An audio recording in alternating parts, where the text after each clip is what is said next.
Good evening, good evening, good evening. It is transfer deadline day and we are back. We are back. Ash, can we hear you? Can we hear you? There, you can't hear me. There we go. There we go. There we go. Now we can hear him. Right. Okay. Welcome to a view from the South Stand. Transfer deadline day with myself and Ashmatic. We've got a couple of great guests to come on the show. Yeah, what a busy day it's been today for many clubs across the Premier League. Just not that busy for Tottenham, but you know, there is still an hour and a half left to go. Ashmatic. I think we're going to talk about a couple of players that have been mentioned widely today. We're going to get into that, but before we introduce the guests, I just want to say, make sure you subscribe to the channel. Make sure you hit that like button, and also if you're new to here, check out what we're all about, and give us a like. Right, so. Ash, shall we introduce the guests? Yeah, man. Bring him in. Okay. Let's do it. Okay, so we have none other than Kate and Mia. Say a big hello and a big round of applause to Mia and Kate. First time on A View from the South Stand? It is for me. Yes, and me. Wow. And on transfer deadline day as well. That's like... I don't know if you should be doing that, bringing two virgins on transfer day. Unlike Tottenham, we're hitting late night show. Unlike Tottenham, we're hitting two birds with one stone here, right? Okay. So, look, it's transfer deadline day today, guys. It is one of those days that we sort of anticipate and look forward to. But yeah, look, let's just get a bit about yourselves before we get the show started. Kate, welcome to the show. First time on here. Tell us a bit about yourself. God, there's not much to tell, really. I've only been going on my YouTube channel for about 9 weeks. I hit the 450 today subscribers, so I'm creeping up there. Thank you. But yeah, been a Spurs fan for all my life, 39 years. Met my husband at White Hart Lane. Wow. Celebrating 15 years married next week and 24 years together. So yeah, Tottenham a massive part of my life. Wow. Round of applause. That's a story and a half. Met at White Hart Lane as well. Yeah, that's incredible. What do you think, Ash? That's just mad. Like to meet someone at the ground as well, man. Respectable. That is crazy. Salute you from the top. Thank you. And we have none other than Mia. Mia, tell us a bit about yourself. I started my YouTube journey around 8 months ago. I've got like just over 1,000 subscribers now. So yeah, doing all right. That's more than all right. I've been supporting Tottenham again all my life. Thanks to my nan who used to live in North London. She was a Tottenham supporter in the family. And me and my brother followed suit and supported Tottenham as well. So it's been obviously a blessing and a hindrance because of the way that Tottenham are in it. So it's like a bit of both, but it is what it is. You've got to be a strong-minded person to support Tottenham. I always say that. To be a Tottenham supporter, you can't be this weak person. You have to be a proper strong person, man. So it says a lot about all of us that we support Tottenham. Facts. Absolutely. Well, Mia and Kate, welcome to the show. It is transfer deadline day today. Normally, we've got Ashmatic doing the analysis on players and stuff, but today's going to be a special analysis on players, especially on one that is heading towards Tottenham. I was about to say White Hart Lane, but yeah, Ash, it's been a long day, brother. It's been a long day. It has. Has it gone how you was expecting it to go? Oh, this is the thing, man. I mean, we had so much higher hopes. Personally, I wanted a centre back coming in, just for rotational wise, just to help with that cover. We know that we're quite thin after Romero and Van der Ven, so I was hoping that we'll get one more as well in. There's a spider crawling up there. Oh, I got mice underneath me. It's crazy, bro. London. But yeah, basically, I wanted a front player, like a striker. Obviously we lost Kane, so I thought maybe having a focal point because Richarlison is not really cutting it right now at the moment. So I thought, it'd be nice to have someone in there to kind of help out with the goals and help out with his situation. And then, yeah, like I looked at our midfield on the weekend, not on the weekend, on the Tuesday against Fulham in the cup game where we got knocked out. And I was like, maybe we need cover in the midfield three because we've got a competition coming up called the AFCON where 2 of our players are going to go down there. So if they get a knock or if they're missing longer than expected, we might not have sufficient cover. Just my thoughts, just my opinion. I could be wrong, but I just saw it and it kind of stunk. I'm not going to lie. I just saw the midfielders play burger skip and it just didn't really tick over. I wasn't screaming at Ange ball. And the way the fan base, for me, the energy just changed so quickly. Like 1 minute we were positive and it was, it's just a glue. And the next minute was, wait, is Conte back here or something? Like, it was mad. The swing was crazy. So, like, for me, I'm like, right, we might need another midfielder in. But I understand to get players in, you first must get a couple man out the door. You must kick them out the door. So that's what's been really frustrating for me. And that's what would have helped the window be like a solid, good window compared to a not so good window, feeling a bit like downhearted about it. So that's where I am at the moment. I know the window's not shut, but it just feels like, not much is going to happen between now and 11 o'clock. So that is my mood at the moment. Understandable. I don't know how I'm going to elaborate on that, to be honest, Ash, because I feel exactly the same way. But maybe Kate and Mia can give us a different take on things. I'll start with Mia. Was it what you was expecting? Was you expecting a bit more from Tottenham for this transfer window? Has it been a bit underwhelming for you? And of course, Ash touched on about that game, the League Cup. It was just the atmosphere just changed amongst the fans. 1 week we were just up and, bigging up and was doing so well. And then all of a sudden it's just gone down. The mood has changed, how are you feeling on all that? With the window, I've learned to try not to set my expectations too high. Although I would have liked a centre-back for sure, 100%. I think that was important. And we didn't get it done thus far, but I don't think we're going to get it done. I'm going to be honest with you. And definitely maybe like an attacking option, and to get some of these midfielders out that we do not want, Ndombele and Pierre Emerick Højbjerg as well. Horrible. He was just, honestly, I can't believe that they're literally putting their foot down. Same as Dyer, same as Sanchez. All these players that are putting their foot down, they just need to go in the bin, man. In the bin. Like, they need to get out of here. And the fact that they wouldn't go, and we're not, because the thing with contracts is that everyone says pay off their contract, but it ain't always as black and white and simple, because they have to agree to that. And if they don't agree to it, it's just like we're stuck with them, and that's ridiculous. So I'm really hacked off that nothing else has got done. I'm not happy. I feel like that it's been a really disappointing window when we had so much to do. I understand that we wouldn't have done it all in one go, but I feel like the important thing was centre-backs, and we didn't get another one. So I feel really disappointed in it. The game, I think Ange made way too many changes. Way. He could have, if he wanted to see players, he could have done it 4, change 4, and then change another 4. He didn't need to do it all at once like that, man. That was just crazy that he did that. And it's not because I don't trust Ange, because I think people think if you criticise him that you don't no longer believe in him, but it ain't that. It's just that every manager, if they do anything wrong, I will criticise them. And yeah, it just dropped the mood massively, because that first half felt like Conte ball. I felt like I was just watching Conte again, man. It was nothing like Ange ball at all. And it was depressing. It was honestly depressing. Yeah, I agree with you, Mia. I think there were too many changes. I think 9 was just too much.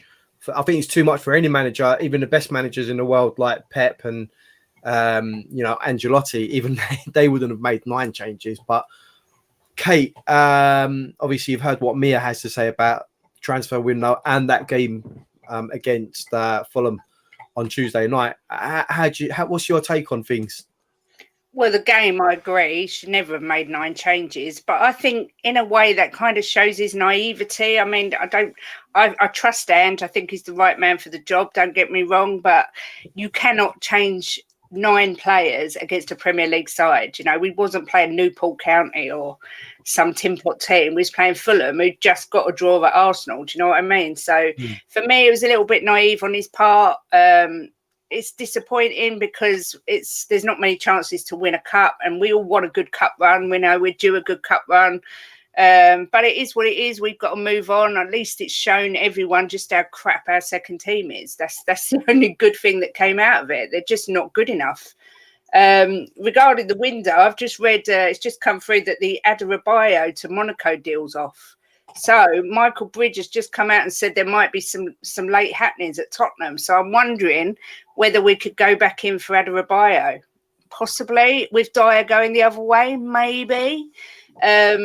As far as the window, I'm of the same agreement with Mia. It makes me sick that these players can get told they're not part of the plans and dig their heels in and refuse to go here, there and everywhere. I mean, Højbjerg, Ndombele, they seem to think they're the best thing since sliced bread and deserve to play for a Champions League team, when the reality is they're nowhere near that. Do you know what I mean? So it's frustrating, but I'm as frustrated at the lack of outgoings as I am at the lack of incomings, because the window started so promising.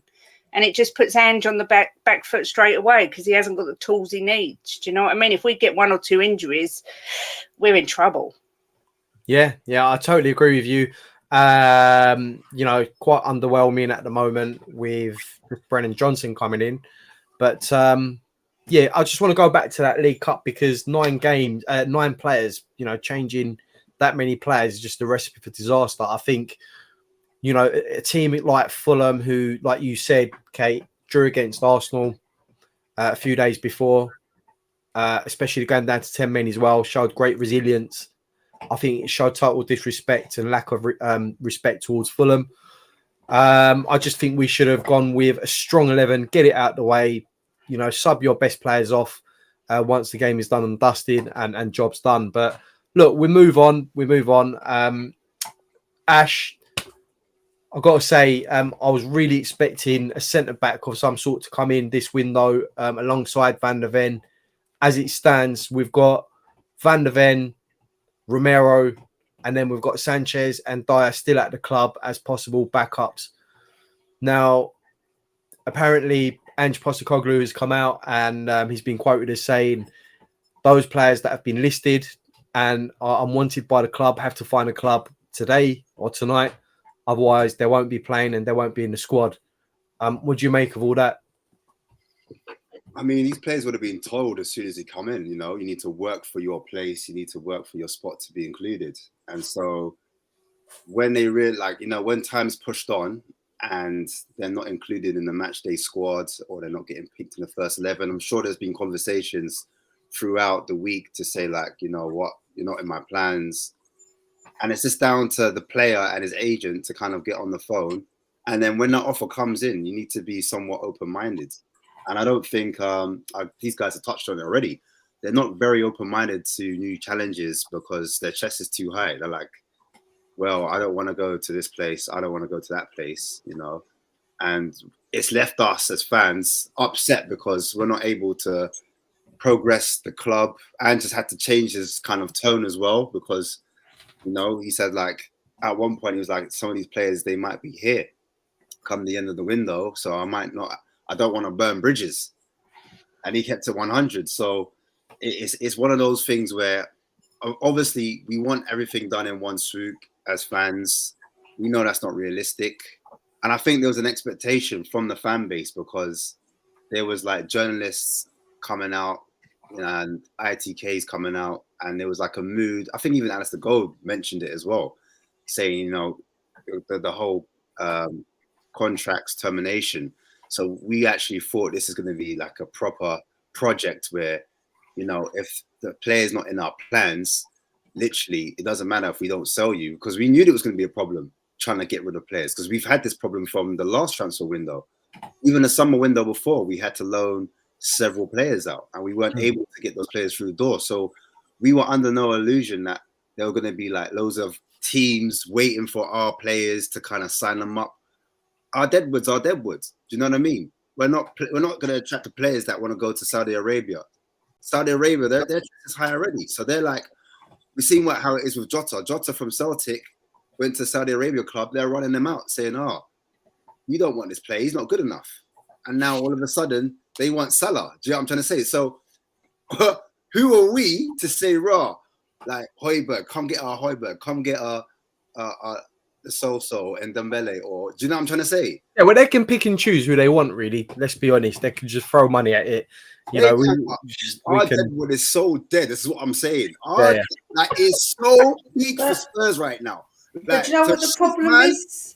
Do you know what the problem is, Ash, man? It's not that. It's just the fact that any club that's coming in for our deadwood, they're like, "Nah, I'm too good for that, innit? I'm too good." And you're like, "What?" I'm like, "Højbjerg, you're too good for Fulham." Does he watch himself play football? You know what I mean? Like he's taking the pick of the mick, man. He's taking the mick. I hear that. Yep. But you know what? Some of the deadwood, though, like Lloris is getting sold to Sanchez. Sanchez is getting sold to Russia, you know. I was back. Hey, come on, man. Russia, come on. Why was to get sold to Putin then, man? I said, "Oh, come on." It's a bit of a crisis. But yeah, obviously today we got linked with PSV, and I thought, yeah, PSV could work. Like Lloris's chest is high as well, because like he said, he doesn't want to play second fiddle. So he wants to be first choice. Yeah, he wants to be first choice. He wants to be number one. Well, you're not wifey no more, man. You're side chick. You know it. Just take your place. It is what it is. You're not wifey. You're not Beyonce. No pun intended. But yeah, you just gotta take your coleslaw and just be what you are, a side dish. Do you know what I'm saying? Just take your. You've had your time. You had your time, and it didn't work out. I'm sorry, but that's what I'm saying. Like for me, if they want to go out and look for their clubs, because that's what I swear Aurier was doing that. Aurier had to go out and look for his own club. And what's that guy on the window? He was at West Brom. Akinfenwa. Yeah. No. Was it not Akinfenwa? It was. He drove to the club, didn't he? That's what them man need to be doing. Driving up to the clubs, knocking on the gates. Hey, you're talking about Odin Wingy from Odin Wingy. I do kick-ups and that. Yeah. Well, you mean like be like a salesman, innit? Just knock on the door and say, like, "Look what I can do, man. Look." But the thing is, they weren't even doing that. See, like if it was in the cup game or the pre-season, like I at least Lo Celso was trying to play for his transfer. Like, do you know what I'm saying? Like he stepped up. And then all the fans were like, "Hang on a second, the Salsa looks all right." But all the other players, I can't say the same. I can't say like, well, Lloris didn't really get that chance, to be fair to him. But the others, I don't think really stepped up. And obviously Dyer did get the preseason too, but Dyer was dead. Barcelona.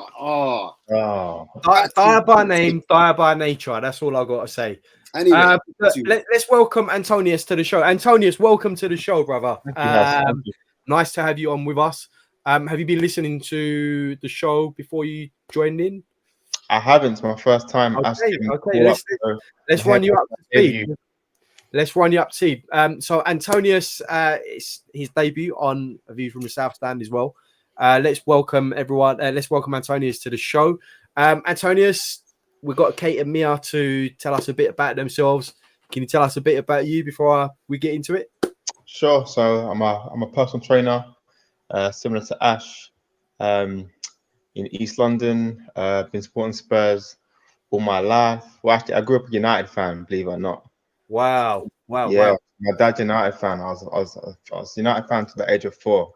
And I followed my big cousin. He was supporting Spurs. Used to wear the white top. I thought, okay, let me go to Spurs. Tell me good stuff about it. Biggest mistake of my life. Very good trick. For years, big man tears for years, you know.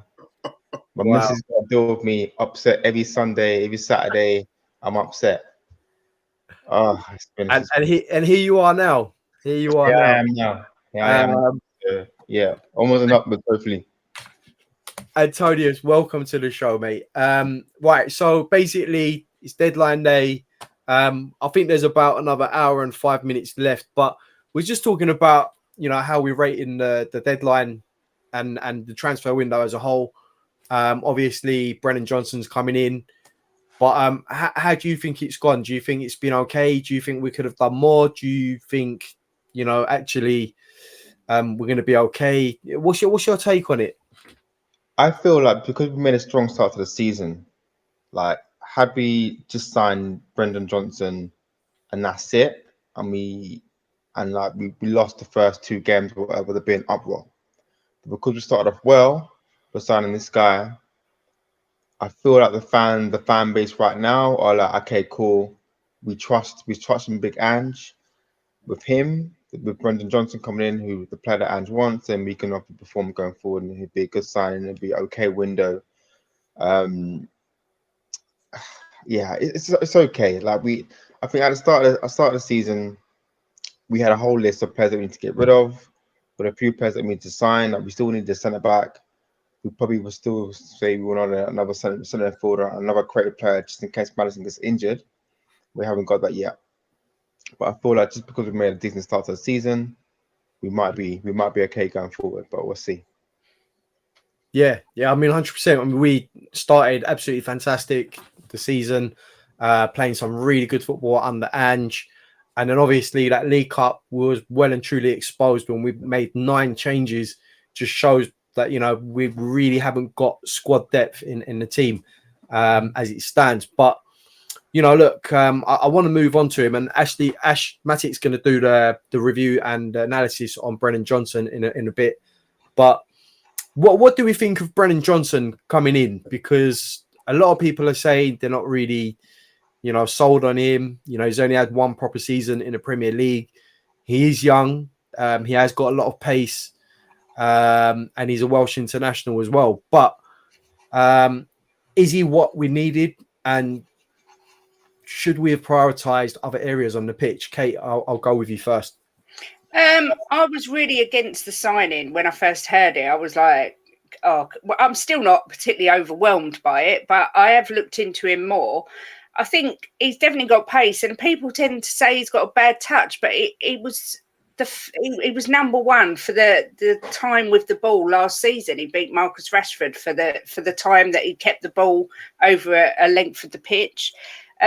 For me, I think Ange, this is my little conspiracy theory here, I think Ange is bringing him in to play more of a forward position rather than the wing, because he can play as a forward. I mean, there was a Forest fan on, Jim was watching it on a show earlier, and he was gushing about him, and he said he's got a great shot on him, and I just got a feeling he's going to try and play him more into that forward line, because obviously we've got Kulu, who's got little pace and a bit of a one-trick pony. Richarlison's about as useful as a chocolate teapot. And then you've got, sorry, but it's true, even Saudi don't want Richarlison. You'd think that they'd come in and think, we'll go for Brazil's number 9. That'd be a right coup, but they've turned their nose up as well. So that says it all. So I think he might be trying to integrate him more into the forward line rather than on the wing. But I suppose it would depend on who's like injuries and rotation of the squad. But I think, he's obviously going for a young team that he wants to mould. So if he wants him, I'm behind him 100%. Yep, fair enough. Mia, Kate saying that she reckons Brennan Johnson's going to be played more, centrally than out on the wings. Do you agree with that? Do you think he's going to be there to play through the middle, or do you reckon he's going to be utilised on the wings? I agree with Kate. I feel like that he could be. And the fact that he is, obviously, you can use him multi-purposely. I think that that's something that Postecoglou likes, isn't it? He likes a player that can do multiple positions and play multiple ways, having different players in multiple positions, right? Different skill sets. So, yeah, I think that it's probably like a bit of a utility player in Ange's eyes, and maybe that's why he did prioritise him over an out-and-out striker, because maybe he can see him playing as a bit more of a striker role. So, yeah, I agree with Kate on that one. I think that he could possibly be doing that. We'll have to wait and see. But I do feel like the front three we have got that option. It feels like that we've got enough options in that position maybe now, and then we'll see in January if we actually do go for a striker, to see if we do make that move for one, or if Ange does want to go a different kind of way.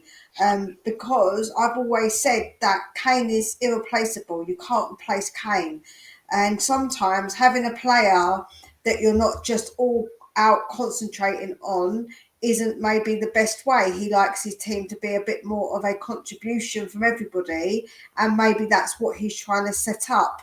I don't know. I'm not the manager. I'm just obviously saying what maybe could possibly be. But yeah, I'm with Kate. If he's happy with him, I'm happy with him. If that's who Ange wants, then I'm happy to see what happens with him and hope that Ange can make him come good. Yeah, fair enough. I mean, look, a lot of people, from what I've seen today, initially not happy because they were feeling a bit underwhelmed with the signing. But I get the sense that a lot of people are now saying, if it's who Ange wants and he wanted to bring him in, then they're happy with that. Antonius, I'll bring you in. What do you think of the Brennan Johnson signing? Do you think that he will be there to sort of play through the middle, down the wings? And are you happy with the signing? Like, what's your take on it? Yeah, I think he's there to play down the wing. I think it's a typical Spurs sign. He's young. He's a British player. When you look at our backup players, we've got Perisic on the left and Solomon on the right. Perisic isn't a Spurs signing typically. Like, we don't sign players normally over the age of 30. Obviously, he's Conte's player. Conte wanted him at the time. Yeah, back Conte, whatever. Give Conte whatever he wants. So we brought him in. Perisic can deliver a good ball, but for me, for playing 90 minutes, like, I'm not sure he can perform how we need him to for 90 minutes. So I think with Brendan Johnson coming in, like, I can respond into the middle, because you all know, like Kate said, for Richarlison, he's not the guy right now. He's a backup player. Like, his levels against Fulham in the League Cup at the moment, he ain't got the confidence. So play Son through the middle, Johnson on the left hand side, bring Richarlison in to get the odd header, get his confidence up, and hopefully if he scores and performs, then we can move Sonny back out wide. But I feel like, especially in the first two games, especially against Brentford, Son 2 out wide, he's not getting enough shots on goal. So Son down the middle for me. Son down the middle, yeah, interesting. A lot of people saying they'd rather have Son down the middle. Richarlison at the moment can't hit a barn door. Ash, I mean, you've heard what everyone else has had to say on the matter. Brennan Johnson, some people saying that he might play down the middle. I think predominantly he's a winger and that naturally he's a winger. Played off the right-hand side, I believe, for Nottingham Forest mainly. But there's been a few rumours that Ange might want to play him on the left as opposed to the centre or anywhere else. What's your take on it? My take is run the video, my broski, and I'll run through it right now. Oh, he was okay. So chat. Listen, run the video tape. He wants to get into it straight away. Okay, I ain't got time to rap, man. Let's do this. Right.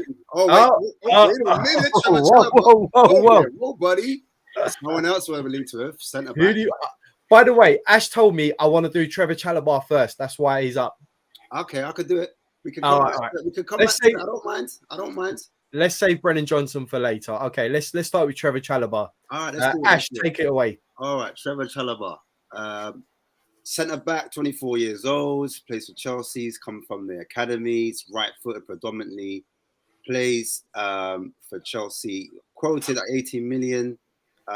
He's over 6 foot. He's about 6'3".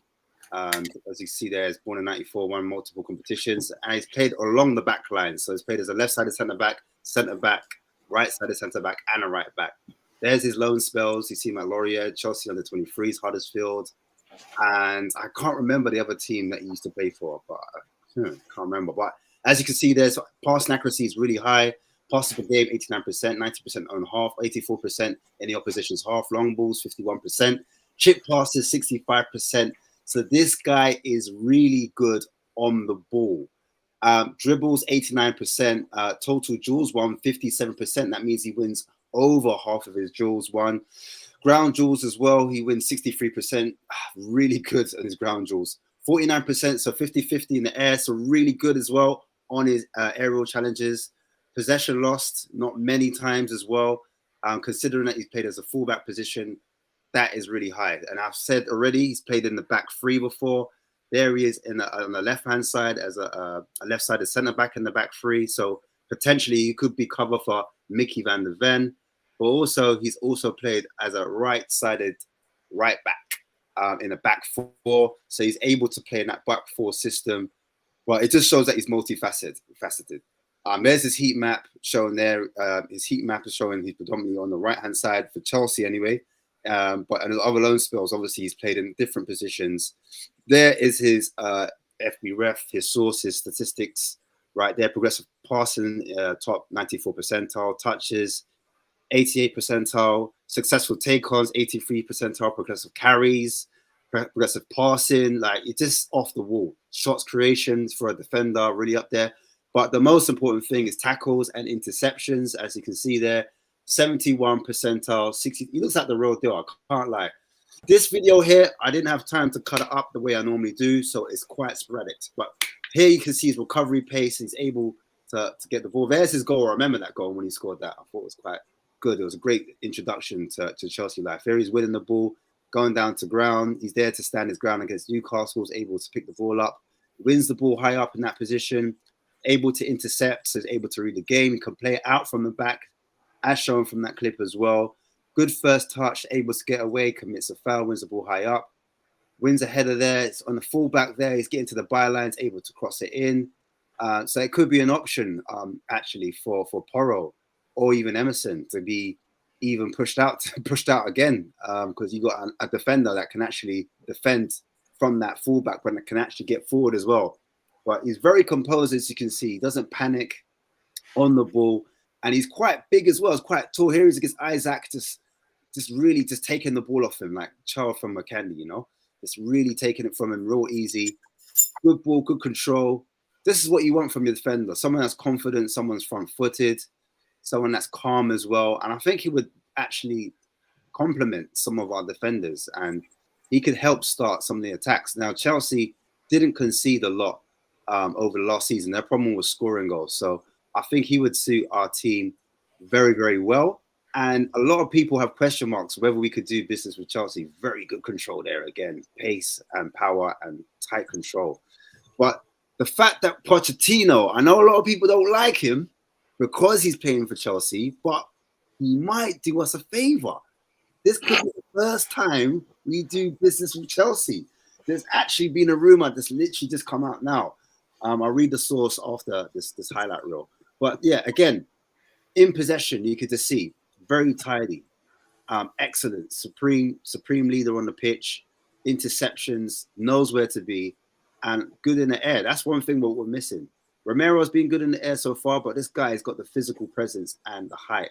And I like the fact that he's got pace, because there's certain times when you're defending and you're not always able to be in the right position. You need to help out your defenders, and you need to do those last-ditch tackles.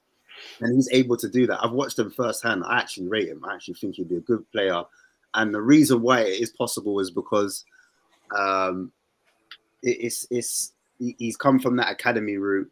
And I think it was Alistair Gold that first broke the news. And I'm trying to figure out who's actually popped it up now. There's another reputable journalist that's literally just come out. It's Leo Thomas from Sky Sports actually just said it. Michael Bridges as well, and Dharma Chef as well come out and said that there could be a possibility.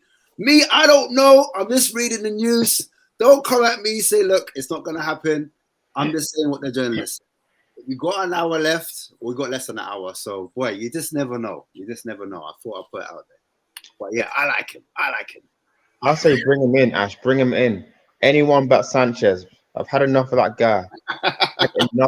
guy. For years, mistakes for years. Where's the highlight reel? Sanchez making mistakes. Ash, bring that up. Yeah, I need bring to. That highlight reel. Ambient ice. Call him Disco Dave. The way he just spins like that is crazy, bro. Crazy. He's like he's on stilts. It's mad. Zero confidence. Zero. Oh. He has like one or two good games, and then he goes back to default settings. Yep. Everyone gets right. Oh yeah, Sanchez. He's all right. Yeah. And then all of a sudden, he just messes up, bro. Like he just goes to ground too quick. He's too rash. Just stay calm, my brother. This guy is calm, and he just believes in his source. That's what we need. We need a brother that believes in his talent and has the talent ID and it can back it. And I just think, yeah, if we can get this done. I hate to burst your bubble, but I've just read this. They are firmly expected to remain at Chelsea. I don't blame him. That's what You know what it was? Yeah. I read that as well. It's never going to happen, was it, guys? It was never going to happen. No. I mean, look, that's a great analysis, that Ash. I mean, look, that's exactly the profile of players that we should be looking at. Young, but more than capable, able to progress themselves at the club. That's the kind of players that we should be looking at. Like Chalobah right there, absolutely fantastic player. I don't know what everyone else's thoughts are on Chalobah, but I think he's a great player. It's really hard to do business with Chelsea, as we know. Someone mentioned in the chat, last time we done business with Chelsea was Gustavo Poyet in 2001. Yeah, I mean, he was all right, but it was coming towards the end of his career. But look, we don't do business with Chelsea. Everyone thinking Pochettino's gone there and, it'll sort things out. No, it's not going to be the case ever. But look, we now have 49 minutes left of the transfer window. Do we really think that anyone else is going to be likely to walk through Tottenham Hotspur way? Nah. No. Oh, we've got a nod from Kate. Oh, yeah. Kate. I'm being optimistic. I think we're going to get Tosin. I really do. He's been linked to us before. I know he wanted to go to Monaco, but I don't blame him for that because, you don't pay tax over there and whatnot, and it's nice weather. So I've just got a feeling they might sneak in through the door. Call this pathetic optimism after nearly 40 years of supporting the club, but I've just got a funny feeling in my water. He doesn't want to come to us, okay? Because he supports Arsenal, doesn't he? He's really adamant. Darren Bent supported Arsenal, but he's still putting a shift for us. I don't care who he supports, as long as he turns up week in, week out and is better than Sanchez. I couldn't give a monkeys who he supports.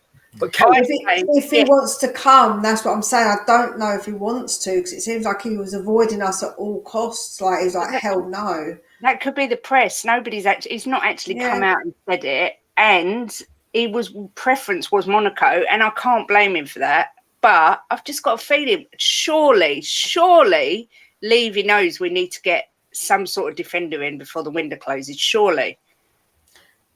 He does, but does he care enough to want to try and get one? That's the thing, isn't it? Daniel Boys. Don't ruin my optimism. Sorry, Kate. Sorry. You be optimistic up there, girl. You go. I'm trying. I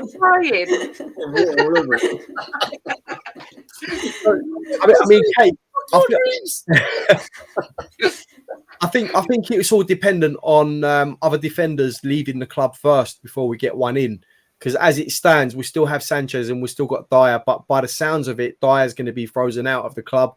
I would have had him as a shoe-in to be going to a club like Fulham just to get some minutes under his belt and try and, I don't know, if Maguire can get into the England squad, I suppose Dyer can. But, to try and at least get some international minutes as well. But we live in hope. Antonius, what do you think? Can you see anything else happening next 47 minutes? I feel like the old Levy was always trying to pull something out the bag. But since the last 3 or 4 seasons, he's just pulled nothing out the bag. I feel now where I am as a Spurs fan, now I'm less and less confident that this guy is going to do the right thing and get us the players that we need. Time and time again, managers have been let down. Mourinho, Conte, and even Ange now to a certain extent. I'm less confident. I think it would be great to get a centre back in, but like I said, I'm hearing that we need to get players out first. But if I see that name Sanchez on the pitch, I know it's a wrap. I know we ain't winning. I know we're conceding goals. I might put a bet on that guy from West Ham. What's his name? Paquetá, whatever. Sanchez an own goal or something like that. We're going to concede 2 at least with Sanchez plays. So I can hope, fingers crossed, but I doubt it has. I doubt it. Look, if we get someone in the next 45 minutes, Antonius, what position would you like? Is it just the centre back, or would you like to see another midfielder come in? I would say a centre back. I would like to see someone creative because I'm not sure on Lo Celso. Like for me, he was quiet against Fulham. So maybe you can sign a player that could play even like as a number 10 and also outside of the wing as well. Because I wasn't impressed with Solomon against Fulham. He had a good cameo against United when he came on, but the guy's so small. I thought my girl was small. This guy's the same height as my girl. How are you playing on the pitch? You know what I'm saying? I would have got Traore from Fulham. I would have got him to give him the ball and run down the wing, cross it in. So we'll see. But yeah. Yeah, I mean, look, let's talk about some other. I mean, before we get onto the Brennan Johnson video, Ash, who's been your signing of the window so far? I mean, not just Tottenham, but out of any of the other clubs in the Premier League. Before I get there, Kate had her hand up. Go on, Kate. I was just going to say Brennan Johnson's actually completed and signed, so they're meant to be releasing the announcement any time. Stole your thunder. No, it's cool. It's cool. I was Sorry. like, listen. No, I was saying, because you're like, are we going to get anyone else in? And I was like, this is the perfect time for them to announce Brennan Johnson because we ain't getting no one else in. We're leaving it. I was like, hang on a second. Have we even signed them yet? We're talking about Brennan Johnson. Have we even signed him? But yes, coming back to your question, Hass, would I like any other player? Would I have liked to see anyone else in? I personally like technical players because it was clear to see teams are going to want to press us. And time and time again, when they press us, that's when we find it hard to kind of push through the lines or move up the pitch or just create opportunities. Do you know what I'm saying? It's all good and well having all the possession. Do you know what I'm saying? You can have all the possession in the world, but what are you really doing with it? So for me, I like man that is techie. Give them the ball, that backs the goal, but they can still turn and they can still do something with it and they can still link play. They know when to move. So that for me, that's the type of player I like. Whether that's a midfielder or a winger or even a striker up top that can actually do, like, I don't really mind. I like my team to be multifaceted, you know what I'm saying? So they can play in multiple positions. They're not just stuck to one role and they can cover like a few. Like, gone are the days where you have one player for one position. I think those days are over. And I think Ange wants players that can fit in many roles. And that's why he's gone for like a Brennan Johnson's, because Brennan Johnson can play, like Mia was saying, across the front three. He can play right wing forward, left wing forward, centre forward, but he's more of an inside forward from what I see anyway. But even when it comes to midfield, I like my midfielders to be combative, so they know how to tackle, intercept, can read the game. But at the same time, if you give them the ball, they're not just going to sit as a centre back like what Højbjerg was doing against Fulham, where he was just sitting in the back three and he's just like shy or Skip. You can't even see Skip. I'm like, bro, where's Skip gone? Is he in the game? Yeah. Like, I can't see, man. So I want to see players that get involved and they've got something about them as well. They've got the ability and can shoot, that can finish, that can shoot outside the box. Because that's what we need. We're getting so many chances outside the box, but we're not pulling the trigger. Do you know what I'm saying? The more shots we shoot from outside the box, the better that can happen. The more I can see that happening. I mean, look, these are all the deals that have been done today. Which one for you sticks out the most? I mean, you've got Cole Palmer from Man City to Chelsea. I mean, that's not a cheap deal. £40 million for a young up-and-coming prospect. I think Cole Palmer's a brilliant player. He's going to be a brilliant player. Under Pep, he showed that he can cut it with the big boys. You've got Nuno Tavares, as we all know, he's gone from Arsenal to Forest. So, Callum Hudson-Odoi, what do we think of that? He's gone to Nottingham Forest. Is that someone that could have done a job for Tottenham? Or nah, I think for his level, I think that's a good signing for Forest. I think they've done well. Me, I'm looking at Ryan, my boy Ryan Gravenberch from Bayern Munich to Liverpool. You know what? He was the first man I wanted to do a video on. When I started doing this whole video analysis, he was the very first man I wanted a defensive midfielder that can kind of play it out from the back and can start the attacks, a bit like what Bissouma's doing now. So that was the first player. For me, that's a top signing. So we'll see what he does at Liverpool. But other than that, I would say Fatty's obviously an interesting one. If he stays injury-free, that's a good signing. And Palmer as well. I agree with you. Palmer's a good look. I mean, the biggest one on there, without a shadow of doubt, and I don't know if the panel agree with me, is the signing of Clement Longley. He's gone to Aston Villa, which means that he can no longer come to Tottenham Hotspur. That's, for me, that's the biggest signing in there for me. But I was going to disagree. I was going to say, man, like regular Don. Santa man. regular. Yeah. I'm thinking he might score a screamer against Arsenal. Yeah, you never know. You never know. He might come in, but I joke, guys. I joke. I don't know. I think we needed to get him off our books. I think, we shouldn't worry about him potentially strengthening Manchester United because I don't rate him at all, to be honest. But it is what it is. Does any one of those stick out to anyone else? Kate, Mia, Antonius, what do you think? Gravenberch to me is the only one that stands out. But do you know what the thing that frustrates me a little bit is Palmer went for 40 million, was it, that he went to Chelsea? For 40 million, yeah, and we've paid just over that for Brennan Johnson, and Cole Palmer to me already looks a far superior player to Brennan Johnson, in my opinion. And he's a winner already. He scored the winning goal in the Super Cup. So, but apart from, he is young, but this is the market, isn't it, these days? 40 million for a youngster. The Saudis ain't helping with the cost of players, but it is what it is, as we say. I mean, I think we've overlooked also the fact that Manchester City have spent £53 million on Mateus Nunes as well from Wolves. I mean, they desperately needed someone to replace Kevin De Bruyne. So that's not a bad signing for them at all. But look, let's look at the outs here because there's been a few outs here and there's a lot of loan players that, have gone from Tottenham Hotspur as well. Japhet Tanganga, let's talk about Japhet Tanganga. He's gone to Augsburg on loan. I believe that's with an option to buy at the end of it as well. Do we think that's a good deal? Is his time at Tottenham over? What are we thinking? I feel sorry for him massively. I think Tottenham have really screwed him over because we didn't let him go to Milan and now he's ended up going to this third-rate German team. So I really hope that he succeeds over there. I do feel for him. I feel like we really held him back at Tottenham, but it was right for him to go. But I just think we screwed him over a little bit. But that's Tottenham all over at the moment. They don't treat their players very nice, I don't think. Yeah, especially the youngsters as well, man. I feel like he needs time to develop still because he hasn't had that many minutes, if I'm being honest. For his whole career, he's been in and out of the surgical room. And he's had games where he has looked really good, but he's never had a consistent run of games. So, I mean... He's had games when he's looked really bad as well. he has. Yeah, I'll give you that.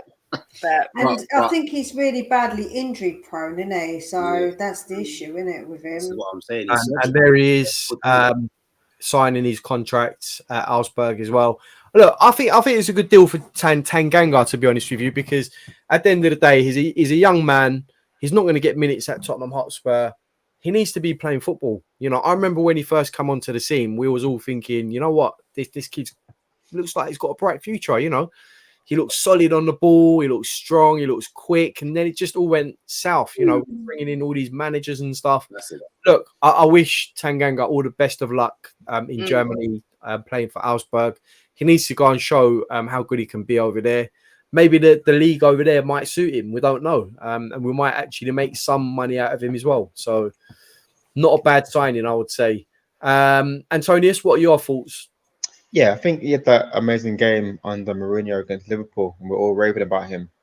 And I just feel like he hasn't had enough games. Like the amount of games we played Sanchez, we all know that Sanchez is going to play well for 1 or 2 games and make a mistake. Tanganga's homegrown is one of our own, and we could have given more opportunities to find his feet. I'll send him out on loan maybe last season to get some game time like we did with Skip when he went to Norwich. But yeah, if Tanganga plays well, I think we need 4 centre backs anyway. We signed someone else and that's free. He may come back next season, but I think it's good for him to get some games under his belt and then reassess for next season. So yeah, I think it's a good move for him. So we've just got news coming in that Lloris has been given permission to talk to Nice so that he can possibly get a move over there.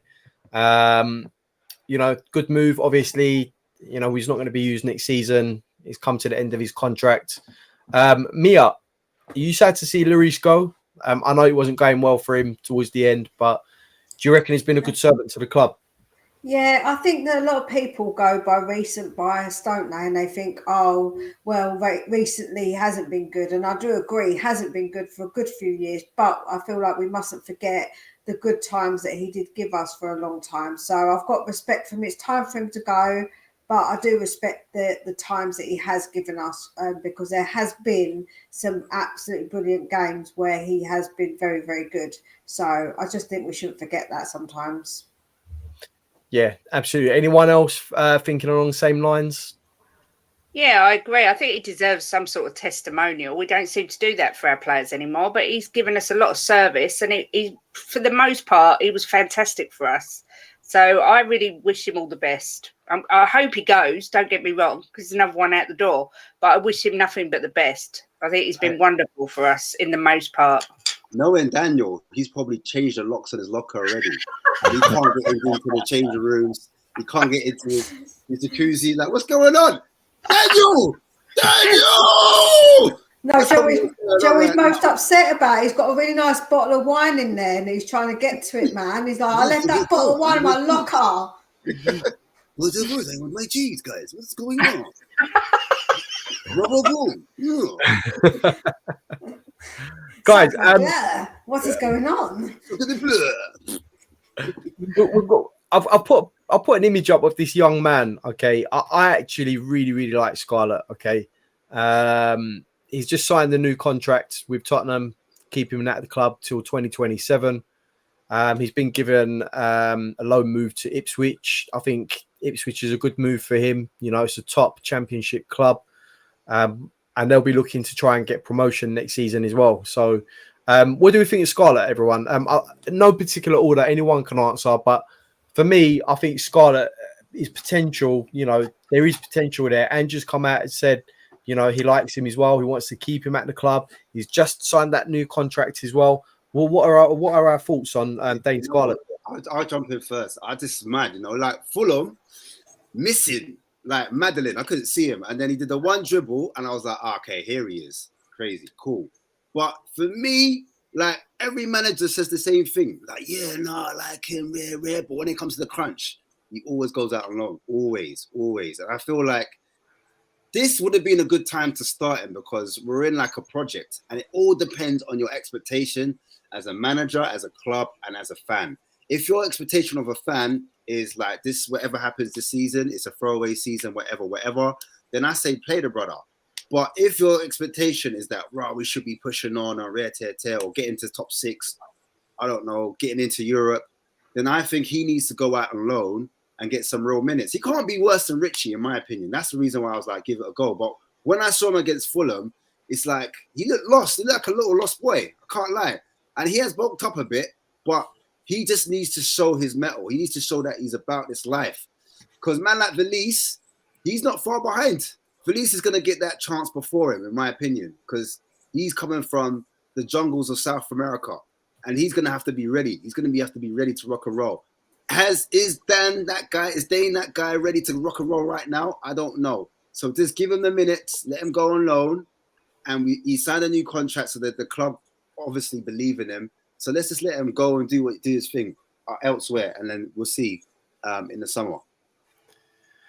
Yeah, I think it's going to be a big season for him in the Championship because Ipswich are up there at the moment. I think last year he's at Portsmouth, which was like League 1, League 2 or League 1. So if he can get the goals in the Championship, then potentially look at the next season, see how he gets on, and potential from games in the Prem. So we'll see. Antonius, how many goals do you reckon he should be getting for a Championship club like Ipswich? I mean, what are your expectations of him there before he comes back to Tottenham Hotspur? If he wants to play for us, then he needs to be getting 15 to 20 league goals. If he wants to show he's got some ability, 10, around 10. But if we're looking at Dane Scarlett as a future Spurs player, like a striker, 15 to 20 for sure. Wow, interesting. Any other takers on that? Yeah, I'm not convinced by Scarlett. Sorry to burst everyone's bubble. Wait, Kate, am I going to have to put you on timeout? No, I'm joking. Go on, tell us why. Go on. I just think when it's one of our own and it's a young kid, we all so desperately want him to do well, but I don't see it. I don't see it with him at all. I don't see it with Skip. I don't see it with him. I didn't see it with Troy Parrott. For me, he's never going to get there. He's not got it for me. I hope I'm wrong and clip this, because in 2 years he might be the new Harry Kane, but he's too small, he's weak, he's slow. For me, he just doesn't have it. So I think the reason we've signed him on another extension is so that if he kicks it up at Ipswich, someone comes in to buy, they're gonna have to pay more money. I don't think he's got any future at Tottenham at all. I don't know, Kate. I mean, looking at that picture, he looks like a young Muhammad Ali to me. He's ready to go. The anorexic version. He's ready to go. He's ready to right hook someone. I don't know what everyone else is thinking. What's that mean when you put the glasses on, Spider-Man, and he takes them off? It looks like, to me, he just looks like a little boy. Right now, I can see it. Look, he's looking like he's ready to come with a 1-2 combo. You know what I mean? So, no, do you know what he looks like? He looks like he should be in a boy band, not like fighting, innit? Like he's not ready for. He's ready for the streets, man. He'd get beat up big time. Like, come on now. Well, look, Scarlett, the ladies are not feeling you, brother. Okay. Look, there is some breaking news from Fabrizio Romano. He's just come out and said in the last few minutes, Tottenham approached Chelsea to ask for Trevor Chalobah on loan. Deal, no green light from Chelsea. Difficult due to rival and formula of deal. Complicated deal, while Forest still trying to make permanent deal happen for Chalobah, but no green light player side. Interesting, it says Forest still trying to make permanent deal happen for Chalobah. So that means Nottingham Forest are also in for Chalobah as well. Yeah, that'd be a great move for them. Yeah. I mean, if that was to happen, right? I'll put it out to all of you. If that was to happen, Chalobah has gone to Nottingham Forest. How would that make you feel? Because for me, obviously, it'll be another kick in the teeth, surely. It won't happen. It won't happen. Not in a million years. Clip it. Look, Kate, there's 28 minutes left to go. You're going to be sweating for the next 28 minutes. There's so many clips now. It's unreal. Mia, what do you reckon? Do you reckon Nottingham Forest got a chance? No, I don't think they have. I don't think they're getting him either, man. I think he stays at Chelsea. Yeah. Where has all this money come from? Like Nottingham Forest, they're just pulling deals left, right, and centre. I mean, their first season, they bought 25 players. Crazy. Like madness. Ridiculous. Yeah. Antonius, where's this money coming from, mate? They got that Greek owner. I think he's in charge of Olympiacos, I heard last season. So I don't know where they're getting the money from. Maybe they got some Saudi partnership. They're selling lots of kebabs. Interesting. Yeah, I don't know. But you see just interesting looking at on the screenshot. Has you got Levy out trending there? Yeah. Levy out is trending. Look, that says a lot. You know, a lot of people are disgruntled. A lot of people aren't happy with the transfer window. You know, we sold Harry Kane for 100 million. Literally everyone was saying we have to go out and spend that money now. And it looks like we've only gone out and spent that money on Brennan Johnson. When you look at that, when you look at the bigger picture, I mean, do you think we should have spent more money than just Brennan Johnson with that £100 million? I mean, you know what? For argument's sake, was that a question to anyone? Yeah, anyone. Oh, sorry. You know what? For argument's sake, if I look at the window, this is how it went for me. Madison, yeah. Sullivan, okay, it's free. Okay, we could kind of work it. Yeah, all right, cool. Van der Ven, why is it taking so long? Just pay the money. All right, cool. Van der Ven's in. All right, cool. Yeah, all right, cool. Still not sure, but yeah, all right, cool. Belize, what? Where did that come from? Who's this guy? Belize, what? He's gonna be a striker. What? All right, cool. Whatever. All right, cool. We got Van der Ven and Valise. and Solomon on a free, and a Madison. All right, cool. All right, we're simmering. We're not cooking, but we're simmering. Bearing in mind, the Kane thing's bubbling the whole time.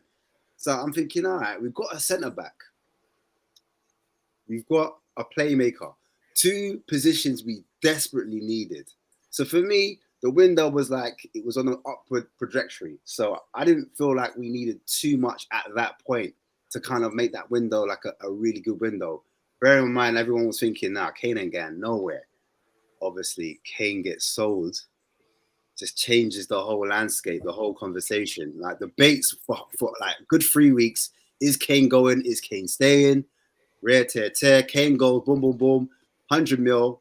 Now we're like, all right, cool. What are we going to do with that money? Are we going to spend that money? Who are we going to get? We obviously need a centre forward. We've been linked with a guy called Gift. We're given a present in Auburn. The whole time we're being linked with him. All right, cool. Everyone's looked at him. Yeah, he looks like a Defoe. He reminds me, he's a proper striker, blah, blah, blah, blah. All you're hearing now is, he might be raw. He's not ready, blah, blah, blah. Before you know it, that one disappears. And then this whole Brennan Johnson thing comes up. Now, Brennan Johnson, it was between Brennan Johnson, Gift Auburn, and then a few other players were getting linked. We got linked with a Porto player in Pepe. Pepe jumped out of the rumour mill. And then we were linked with 1 or 2 other players. One guy from PSV as well, Bakayoko. And there was a few other players here and there.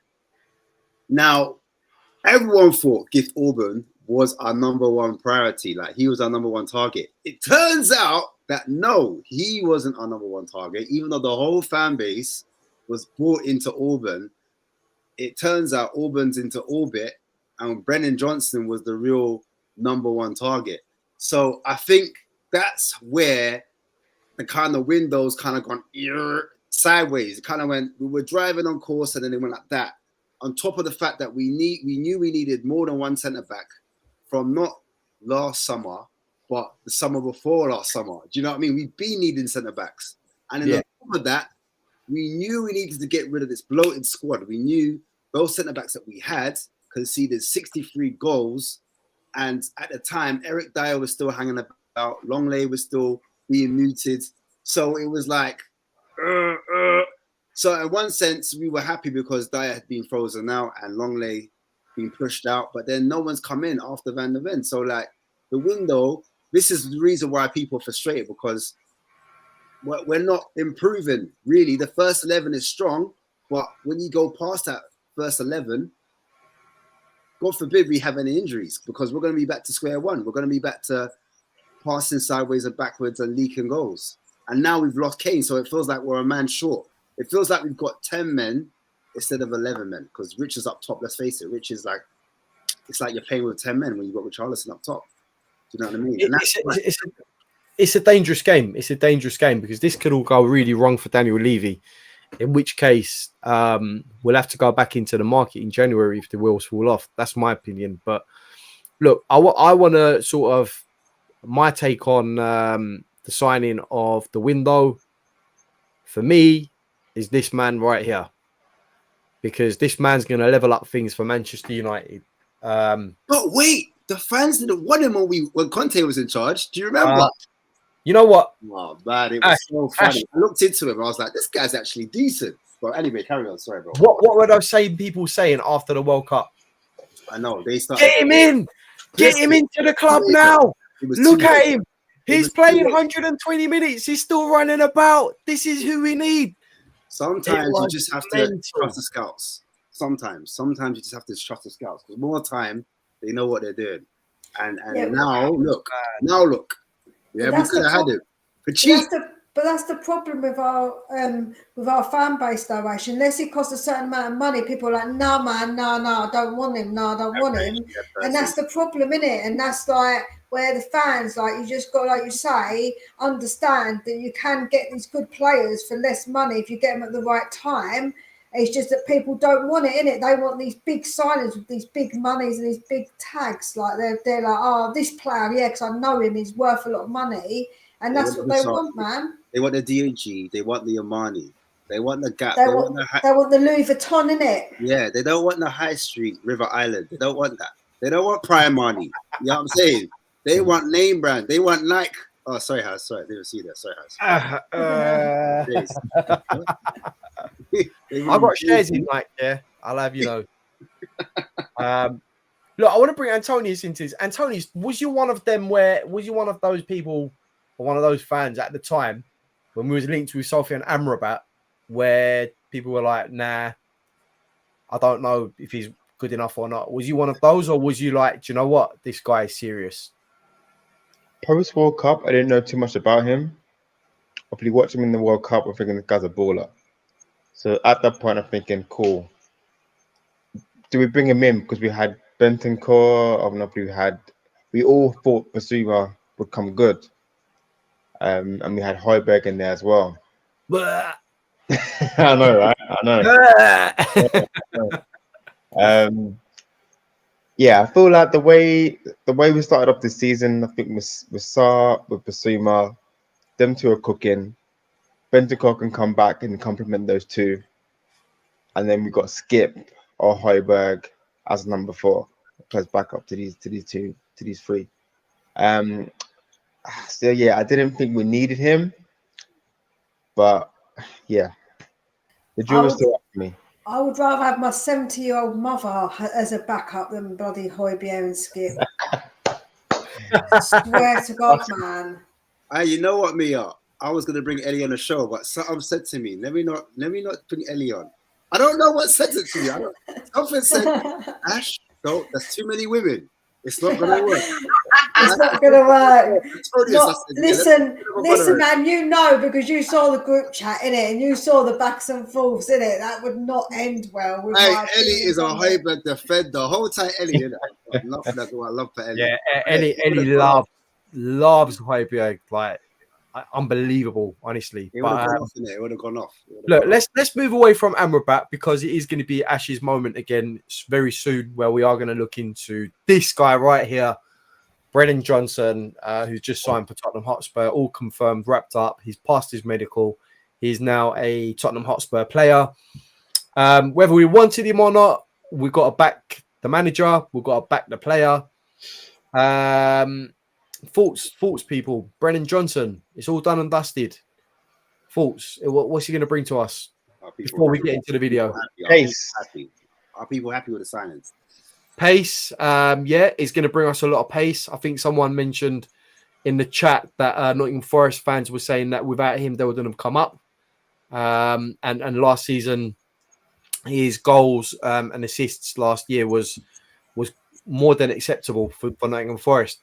That's the thing, isn't it? He's going to add goals, and I feel like we're always saying about getting goals from everywhere on the pitch and that, so he can add to it, innit, and assists. Because if I know people aren't going to like it, I know Richie's really doing no good at the moment, but he's got a good cross on him, man. He could probably whip in a good pass in for Richie. You know what I mean? And hope that could also help with his assist ability. Yeah. Yeah, and he's going to offer competition for places, and that's what you want. Yeah. You don't want the players to be too comfortable. Ash, you forgot to mention Vicario and Phillips as well when you was talking about our window. Yeah, you're right, man. Yeah. You know, I think Vicario has proved that he's well worthy of being between the sticks. He got a lot of hate for not being David Raya, but I think he's done his job well so far. So a big shout out to Vicario from me. Yeah, and it just goes back to my point about the trusting the scouts sometimes. Sometimes the scouts know what they're doing. Yeah. I think they got a good one with Phillips. I think from what I did a video analysis on him, and he looks like, again, very assured, believes in his ability, front-footed, steps up, likes, he's good in the air. So he's good at heading the ball, can play out from the back. So he's a modern-day centre-back. But most importantly, he's not scared of tackling, which we all know who is. Yeah. So, yeah, and the thing I like about Chelsea, one thing I will say about them, they actually bleed in their youngsters. They let their young centre backs come in, and I think it's that time where Tottenham start to do that a little bit. We're going to experiment, bring some of the youngsters in, 1 or 2 of them to play with the first 11, not like a whole 8 or 9 change, no shots fired, but yeah, just bring 1 or 2 of them in to play with our steady squad at some part of the season, so they can get a feel for the game. Like Sarr did it. Sarr came in when he was quite young, and he had to step up with Skip. So, like, yeah, I just want to see that with Phillips as well. I think he's got the ability. So yeah, I think it was a good side. But I don't know, Hass, have you got the video? I might as well do it now. Yeah, I've got the video. Whenever you're good to roll. So a quick bit of news before that is Lloris has apparently rejected Nice. Oh wow. Yeah, wow. Yeah. Just to add to that one, we also have Dyer expected to stay at Tottenham. Expectation is he'll leave for free next year. So that's coming from Charlie Eccleshare. So he's not leaving. He is going to be in the club. So, 2 bits of bad news for you there, courtesy of myself and Mia. And Gallagher stays at Chelsea. That's the third bit. Oh, it's a triple whammy. What's going on? You know what? I actually need to liven up the mood a little bit. Strap yourselves in, people, because it's analysis time with Ash. Right. Okay. Let's do this. Well, I've done this analysis already, but we'll do it again. Brennan Johnson, 22 years old, turned 22 in May, actually. So he was 21 during last season. Right-footed, forward position, with the number 20 shirt, plays for Wales, international at the senior squad. What have we got here? Joined in 2019, contract expired in 2026, but he's now joined Spurs, attacking midfield. He's played in the right forward position as well. He had a loan at Lincoln before going to Nottingham Forest, and he was at Nottingham Forest's under 18s as well. So he's played in attacking midfield, right wing, and striker positions. His weakness is his aerial duels and sometimes his passing. 8 goals and 3 assists, as everybody knows. 1.4 shots per game, 368 minutes scoring frequency. Big chances missed, 7. 3 assists, as I said before. 4 big chances created from last season. 63 passing accuracy, 68% passing accuracy in his own half. So it's not too bad for a person that's forward, because you haven't got too many people to pass to, like a centre back or a midfielder. There's his heat map. He predominantly played on the right-hand side for Forest last season, as demonstrated on his heat map right there. But I think this is why the fans got really upset. They really got upset because they saw his statistical data, and we thought we were moving to a data analytics, can't speak. And it didn't quite work like that. We looked at the data analytics. It looks very poor. Progressive passing, poor. Passes attempted. But as I said, he hasn't got many people in front of him. But progressive carries, not too great there. Successful take-ons. And this is compared to the top 5 leagues in Europe. So we're comparing him to the creme de la creme. Here we show his goal threat, some of his goals. You can see there he's getting on the end of shots. He's there to finish off his dinner. Look at this great finish here on his right foot, going across the keeper. Uses the inside of his foot, uses his pace to beat the keeper, and then finishes with his left foot. Able to beat players. Here is the championship winning the penalty. Good goal there. Gets it out of his feet. It's on a bit of a rebound there. Great finish there inside of his boot. And he lacks that kind of bottom corner. Here's some of the shots that he didn't quite finish. A header there, he didn't quite put in the net. So he's had quite a few chances where he hasn't quite finished his dinner. But they're not the easiest of chances. So he's getting in good positions and he's getting those shots off. And this is something that you want to see from like one of our other forwards, like Kulusevski. You want Kulusevski to take a lot more shots. This guy's going to take more shots. He's going to get in that zone. Sometimes zone 14, we call it, which is slightly outside the box. But he likes to arrive inside the box. He was against us, against Spurs, against Chelsea, against Bournemouth, and Wales international duty. So you can see that his volumes of shots are quite high here. Great first touch, should really finish there. Assist-wise, we've really spoken about his ability to cross the ball, cross the box. He's got the low kind of cross across the box. Sometimes he does a high cross as well. He can get to the byline, but here you see him cutting it back. And it's those type of balls that you want your centre forwards to have. And he does this time and time again. It's not like it's a one-time thing. That's basically his attribute. He literally gets it off. And hopefully, as Mia was saying, Richarlison can finish these type of chances off. Dribbling, you can see his dribbling ability. He can go on the outside of a player. Really good tight close control, skinning. Long lay there, I think it was, or was that Davies? I'm not sure. In the middle of the park as well, very quick, but quite tricky as well. Good close control, good great first touch. There was in the Championship. Good burst of speed, good pace, good acceleration.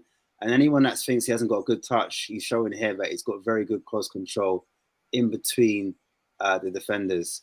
Quite tricky, quite a bit of a nuisance as well. Doesn't give up quite easily.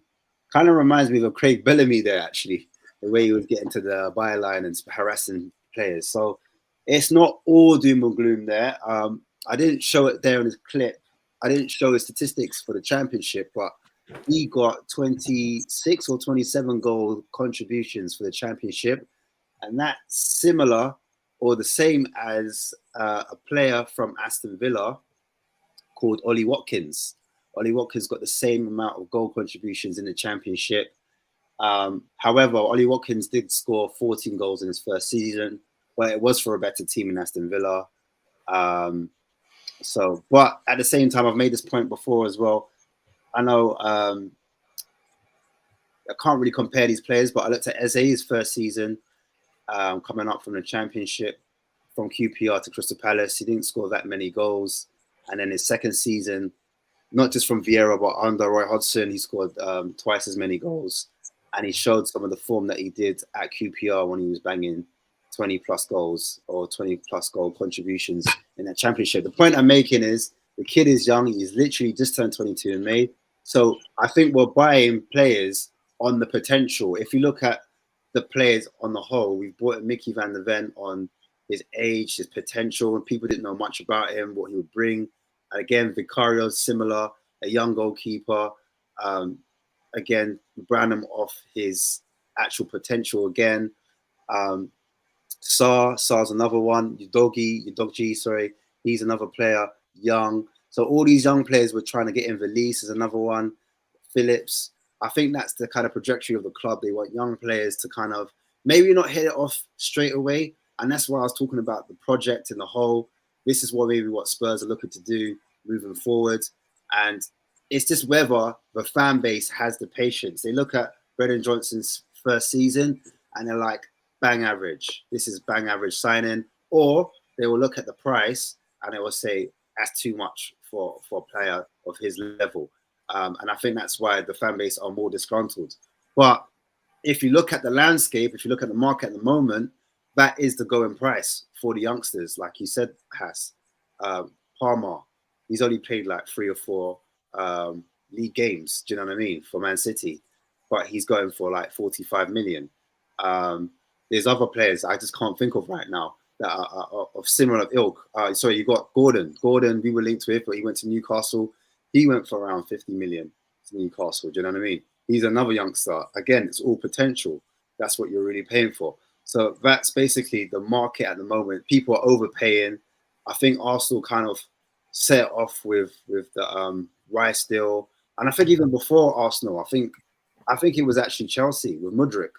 Mudryk coming with that massive fee. Again, you hadn't done it in the Premiership, but you're paying on potential. So I think that is the trend in the Premier League clubs right now.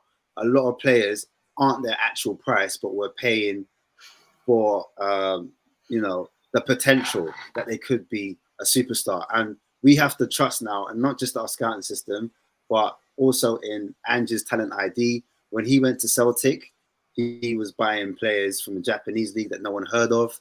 So could you imagine if he bought someone like Matoma and no one heard of him?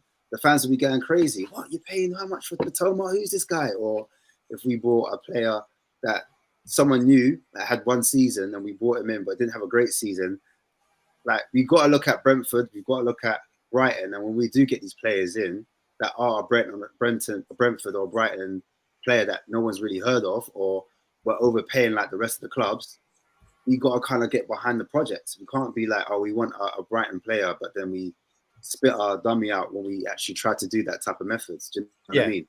But I do get it because the data analytics did look a bit wild, as I did show in that video clip. So I do understand why the fans were like, oh, why are we getting this guy? Blah, blah, blah. But I'm just trying to add a bit of balance. It's not all doom and gloom. Let's give the kid time. Let's see what happens. Right, there you have it. Guys and girls, everyone watching, everyone in the chat.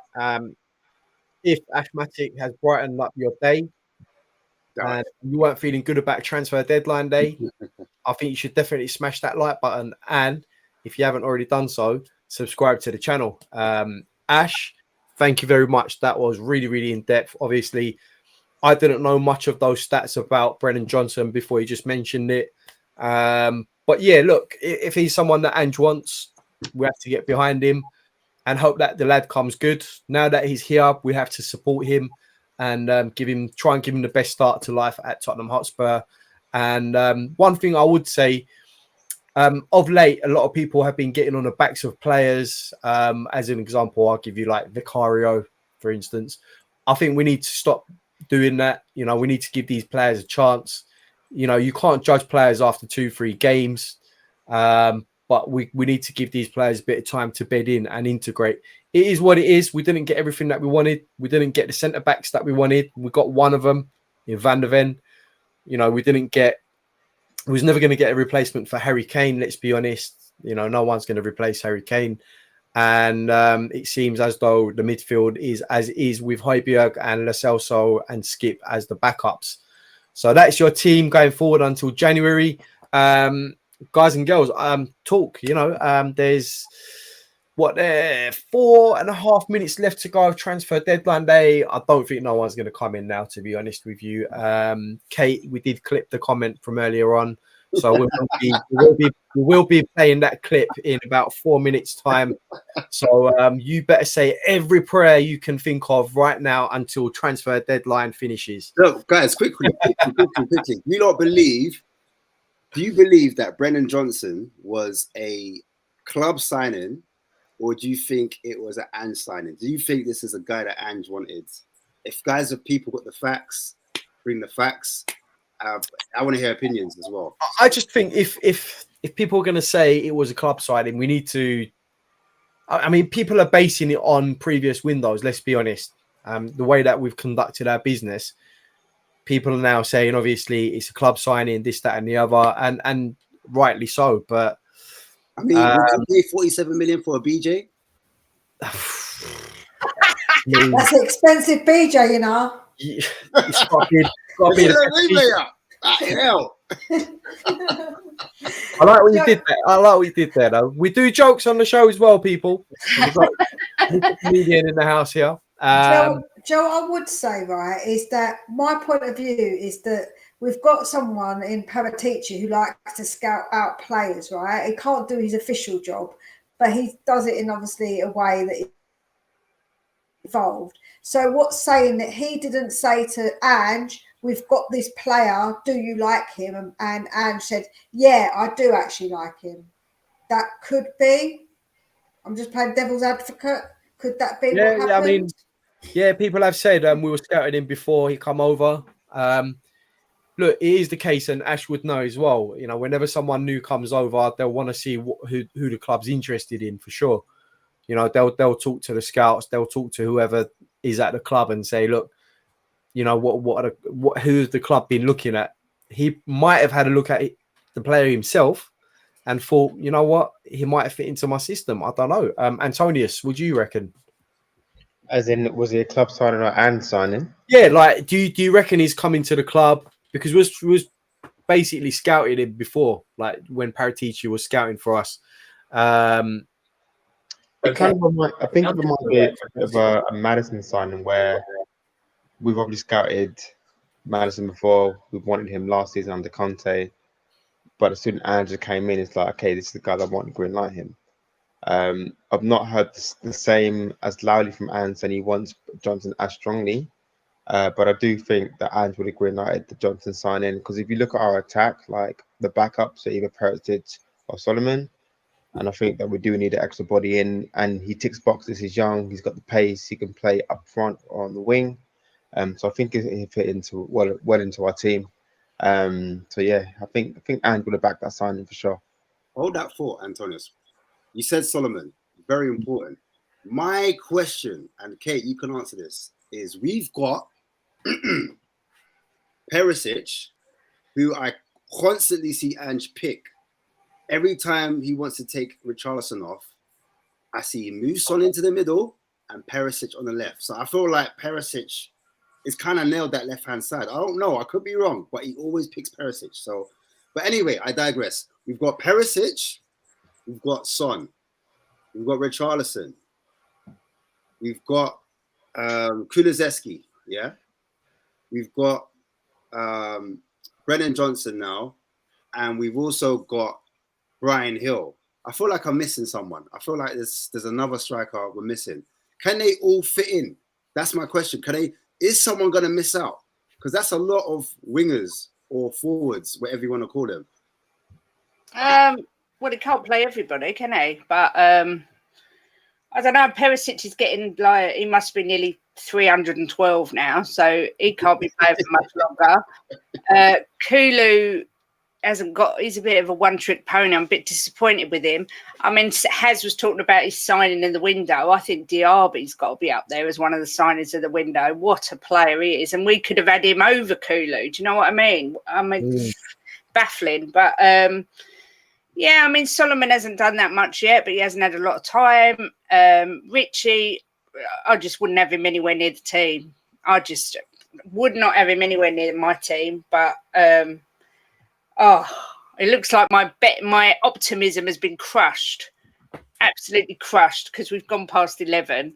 I know. So they can't, like I say, everyone can't play. It's going to be a case of Ange rotating.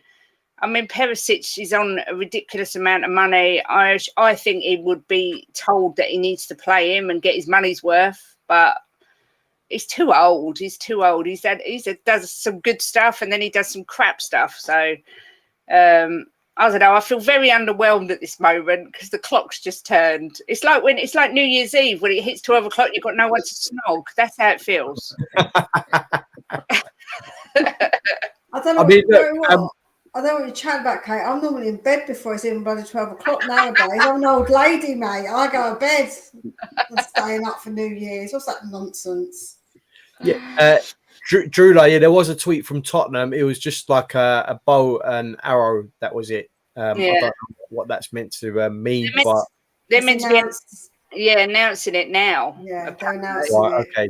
So it's an announcement from Spurs. Apparently, they're going to be announcing it now. We'll try and get it on the show before we. Has it been announced? It's on. Fabrizio Romano's just tweeted it. Yeah. All right. Yeah. Let's get it on. A little video. Let's see if we can find it. Let's see if we can find it. We'll get it up for you guys.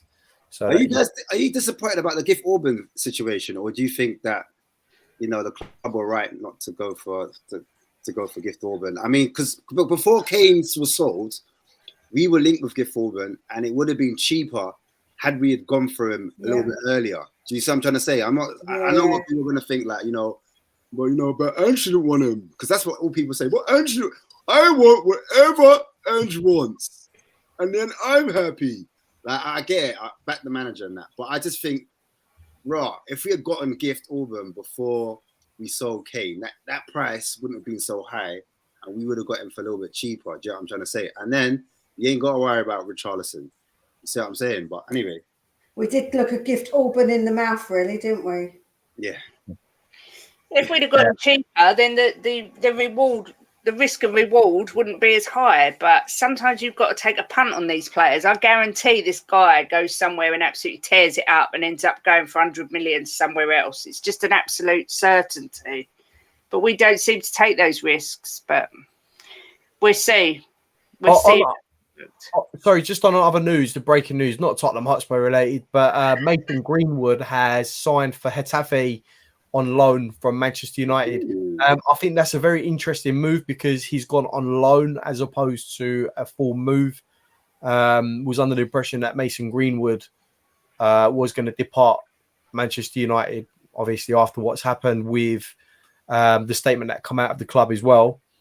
But it seems like he's going to officially be a Manchester United player still, whilst he's at Getafe. And also, Crystal Palace have signed Rob Holding from Arsenal for £4 million on a permanent deal as well.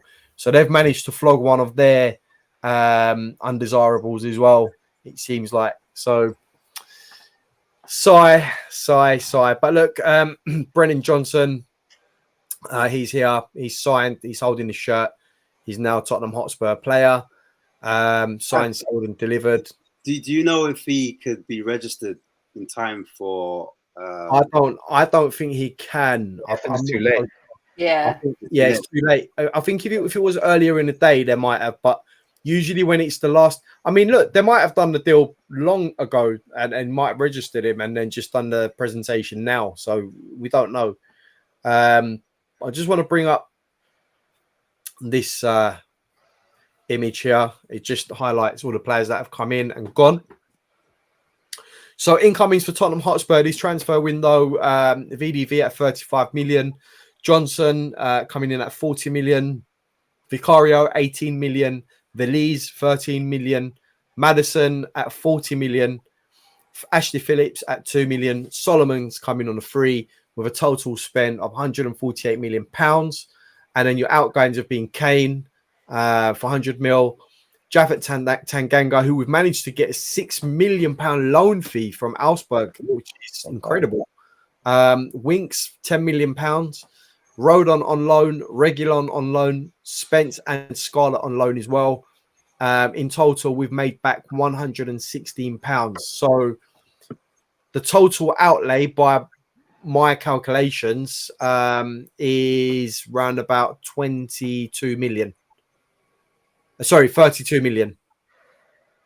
Yeah. We have net spend 32 million this transfer window. What's our thoughts on that?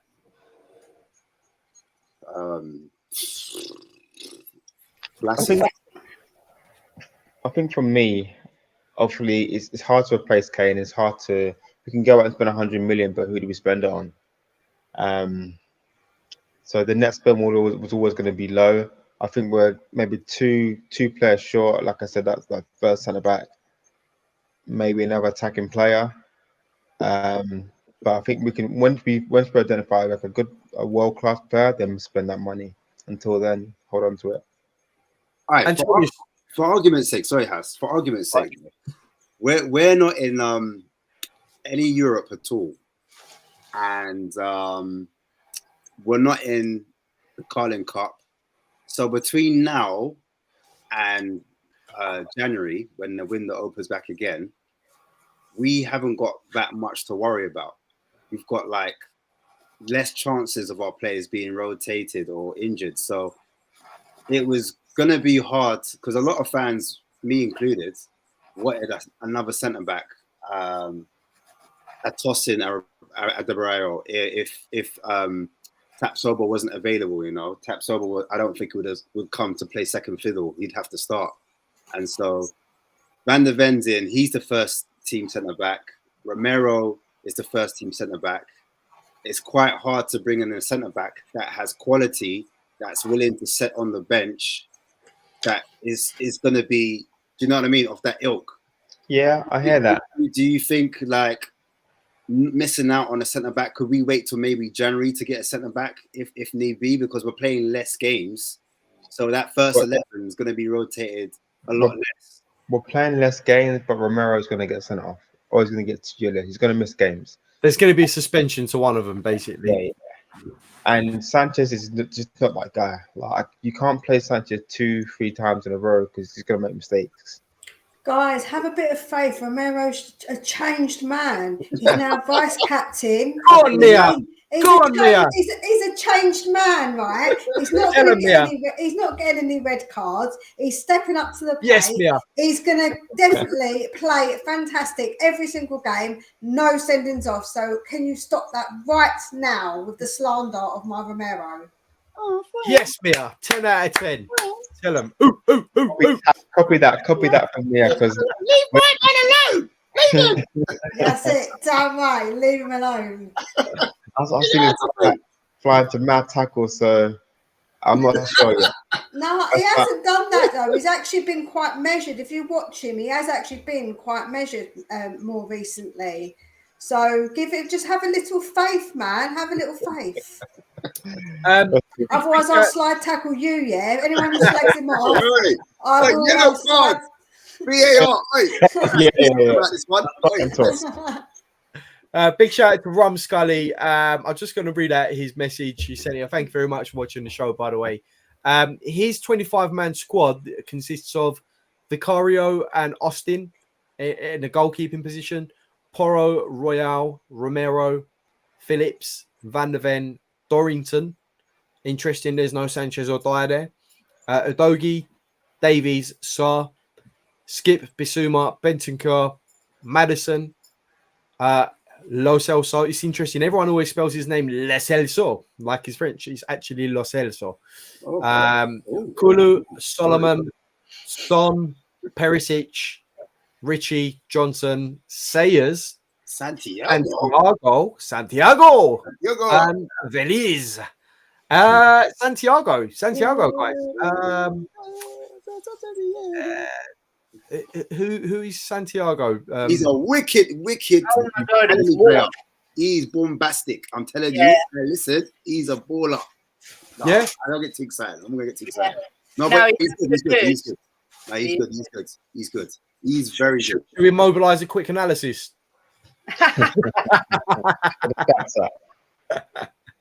Okay, cool. Story time with Ash time, innit? That's what we're going to call it. Story time with Ash. Sorry, guys. The dial-up wasn't working there. It all cut out. Sorry. Rob Scully says Phillips and Dorrington as third and fourth choice. Who would take that, by the way? Phillips and Dorrington as third and fourth choice. All day long. Over them other two, they wouldn't be anywhere near the team. I wouldn't have Richie either. I hate Richie. Can you tell? I'd stick him somewhere else. Mia's like a kettle right now. She's about to pop off. She's about to pop off. What do you think, Mia? Start like a cake. Go on, Mia. What do you think of that? The big screen, man. My hair's Come inside now. Leave it out. Therapy. Welcome to Dr. Fraser Crane. Really allowed to hint about the recent transfer window and Daniel Coyes. The floor is yours. Shout out to Benjamin Foster. There is the possibility, he says, that some contracts will be terminated in the next 24 hours or so. Guys, is there a possibility that can happen? Because Big Ange just come out and he said, look, guys, you're not going to play in this squad. You're not going to be in the 25-man squad. Do you reckon there's a possibility that we might rip up contracts? No. Ooh, Kate, elaborate. You like the way I rhyme there, don't you? Why am I always the controversial one? Because if you rip, say you say to Dyer, right, I'm going to rip your contract up and pay you up, then you're going to have everyone else who's not going to play knocking on the door saying, right, I want mine ripped up, you pay me out. And you can't set that precedent when we've got as much deadwood as we've got, because we'd end up being bankrupt. So I can't see how you can do it for one and not do it for all of them. We've done it twice in the past, though. We've done it with Aurier and with Doherty. Yeah, but Doherty, I mean, that was terrible what they did to him. They did it because they had to do it because we'd loaned too many players out. It'd be cheaper to just get them all assassinated. I'm just saying. Hey, it's not messing about, people. I was going to say revoke their passes, man, but that's like a bit extreme, Kate. You know what I'm saying? Remember not to bring them back on again. They'll hit on you, Ash, if you carry on. Yeah, Ash, man, don't start. I mean, these girls are awesome. What am I talking about? These are brilliant. I'm not even going to introduce this guy, but look, we have to talk about Ndombele because look, this guy is still at the club earning £220,000 a week of, I mean, listen, if I was Ndombele, I'll do the same as well. I'm not gonna lie to you. Listen, I'll swap places, man. I could do a better job sitting on my ass and eating McDonald's. I mean, guys, talk to me. I mean, look, what a waste of resources on the club. £220,000 a week, the highest paid player at the club, not even going to be in the 25-man squad. What are we doing? Why hasn't this man moved on? We had offers from clubs. We had loan offers from clubs. Loan offers that have been rejected. What is going on? That's why he's a waster. I mean, if they're elite sportsmen, my view is their careers are so short, they should be wanting to play football anywhere. just to keep their careers going, because they'll be I know everyone will say, yeah, be sitting back in a few years with all these millions. That's true. But you talk to any ex-footballer, they all miss it. And they've all got regrets that they didn't do that move or play then or did this or wasted that. But he's just a waste of space. I don't know what to do with him. I think I'd just send him away for a year. Anywhere. I mean, he's having the last laugh, right, Antonius? I mean, he's earning 220K a week. He's having the last laugh, right? He's laughing at all of us. It's crazy. Like, I was there at his first game against Villa, actually, and he scored the goal. We pulled it back 2-1. 60 mil was spent on this guy, and we're all hyping him up. And then 5 years later, 4 or 5 years later, we just can't wait to get rid of him. It's just typical Spurs. We spend the money, and it's a waste of space. Maybe he goes on loan to Turkey. Maybe he goes on loan to Saudi. He won't stay at Spurs any longer. I reckon someone would definitely have to take him because he won't play football. Send him to a local building site or something, man. Just put a hard hat and send him out there. Send him to do some work. Yeah, crazy. Yeah, I mean, look, there's a possibility of that, right? I mean, a Saudi club can still come in for him. I think there's European leagues at the moment where their transfer window doesn't close until I think middle of September or something. Yeah, Turkey don't close till the 15th. Yeah, look, I'm gonna be begging day and night to my Turkish brothers out there, please come and take this guy. He's missing out on a big opportunity to be having large chili sauce doner kebab out there. You know, as much as he wants. You know, he can give up the McDonald's here, and we can swap it for doner kebabs out in Turkey and some lamb shish. Yeah, no, that's far too healthy. It's got to be a doner kebab. But look, is there a possibility, Ash? Can he still go, do you reckon? Or do you reckon he will go? Yeah, there's a possibility because, like you said, Turkey, the window they shut a bit closer, a bit longer, and also he was linked to, was it Galatasaray he was linked to? Yeah, I hope he doesn't go Galatasaray, but in a way I do as well. So yeah. So yeah, I think there's every possibility that you can still get a move. Do you know what I mean? So yeah, it's crazy. It's crazy. I mean, this is what's bringing down the window even more. I think it's making it more depressing that we haven't got rid of players that aren't in the squads, because he was never in the squad at all. Like, he wasn't in it. Like, friendlies, he didn't feature at all. So we knew he was out of the plans from the get-go, but he's still here. So it's frustrating for all the fans. And for me, what's more frustrating in Dembele is seeing like your Højbjergs and Skips, because they were a big problem of what was wrong last season. Like last season, we were so deep, we were so negative, and I think those two midfielders were a big part of it. Just more breaking news. Apparently, Brentford have signed Neil Maupay on loan from I don't even know where he was, but Everton. Oh yeah, sorry, from Everton. Yeah, they've signed him on loan from Everton. And Nottingham Forest have signed Sangare and Origi as well. Sangare? Yeah. Oh, Origi. I knew about Origi, but Sangare as well. Yeah, Sangare. Yeah, for that one. Yeah. That's a big signing for them. Massive signing. That's a massive signing. Yeah, he's a good player. Absolutely. Yeah. No, that's a good signing. We're stuck with these players. Do you know what I mean? Nottingham Forest are doing bits, but I don't know if it's the way we're operating. It's just mad. It's crazy. Like, I just don't understand, because the whole time Kane situation, look how long that took. We could have been focusing on getting players out. We should have a designated scout to like help move players that were no longer in. We've got a specific person who is to do outgoings. Yeah, she's. I can't think what her name is now. My brother was telling me about her, man. Yeah, have a word. Have a word. Yeah. Get sacked because she's not doing a very good job. Because the whole time Kane was going on for weeks, and I'm thinking, raw. I know like this whole Kane saga was going back and forth, but that whole time we could have been trying to negotiate deals for Dembele, whether it be a loan or a sale. Do you know what I mean? Something could have been happening that whole time. Look how long the window's been open, and we've only managed to get, I don't know, 3 or 4 players out. Do you know what I'm saying? If they're injured, I get it. Like, you know, Brian Hill's got a bad back, whatever. Sessegnon Young's hamstrings have gone again like G-strings. Like, I understand. But other brothers, like other people, it should be getting done. Like, I don't know what we're doing. And they're getting paid. I said, look, for me, if I was the boss, I'll be firing people because this is nonsense. And it happens every window. Like, I feel like every window, you don't get enough players out. You don't do the proper builds. It's always some of the dead woods, some of the old molds still there from the season before. And that's the biggest problem we have at Spurs. Yeah, I agree. And you know what the funny thing is as well, Ash, all these loan players that we've sent out on loan, they'll just be back next season. It's going to be on spin cycle settings. It's going to be the same thing again next season. What do we do with all these players? They've come back. They're not needed. We need to try and find clubs.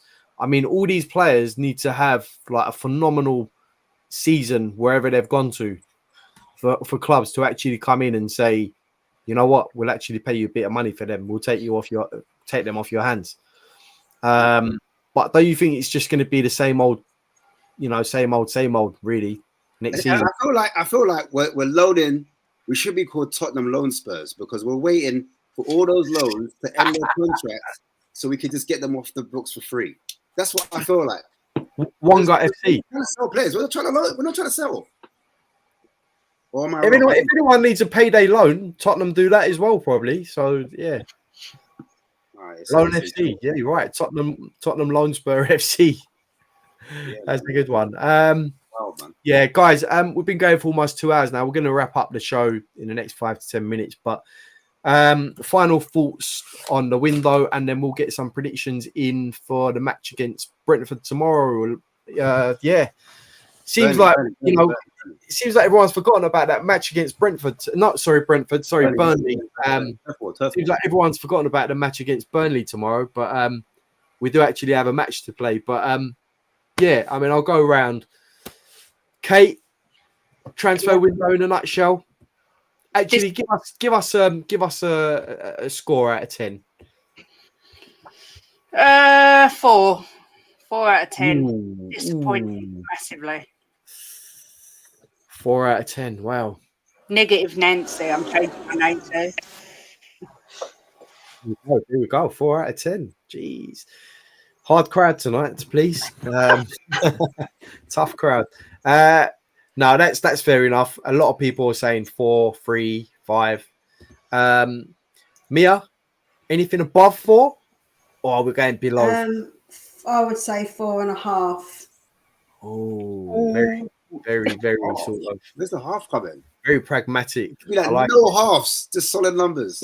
We're not doing halves, are we, Ash? No half measures. Solid numbers, yeah. Solid number, Mia. We need solid numbers. Nah, man, you're making me decide what 5 then. Go on then, I'll give it 5. Why not? 5? Why not, innit? Like... She went from half eclipse to full moon.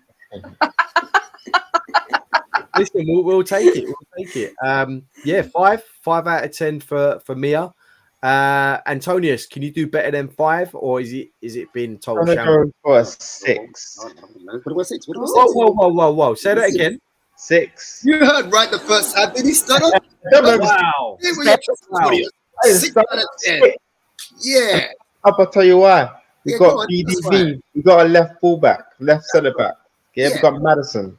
And what? You know what I'm saying, Ash? That's the 2 main players that we needed. Right. There you go, bro. 6. The only guys that we missed out for me was a first centre back and another attacking player. So 6. 6 out of 10 for Antonius. Wow. Okay, so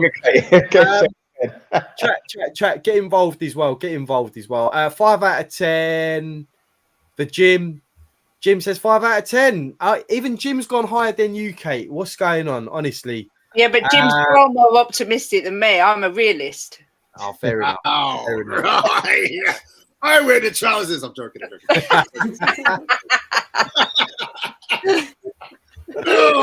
joking. But she actually does, but shh, don't tell Jim.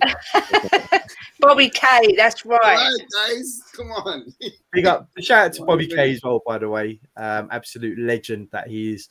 Before we answer Rom Scully's question as well, get Ashmatic's take on it as well. This is the one that counts, people. This is the score that counts right here. Ashmatic's rating of the transfer window. Mine? 2023.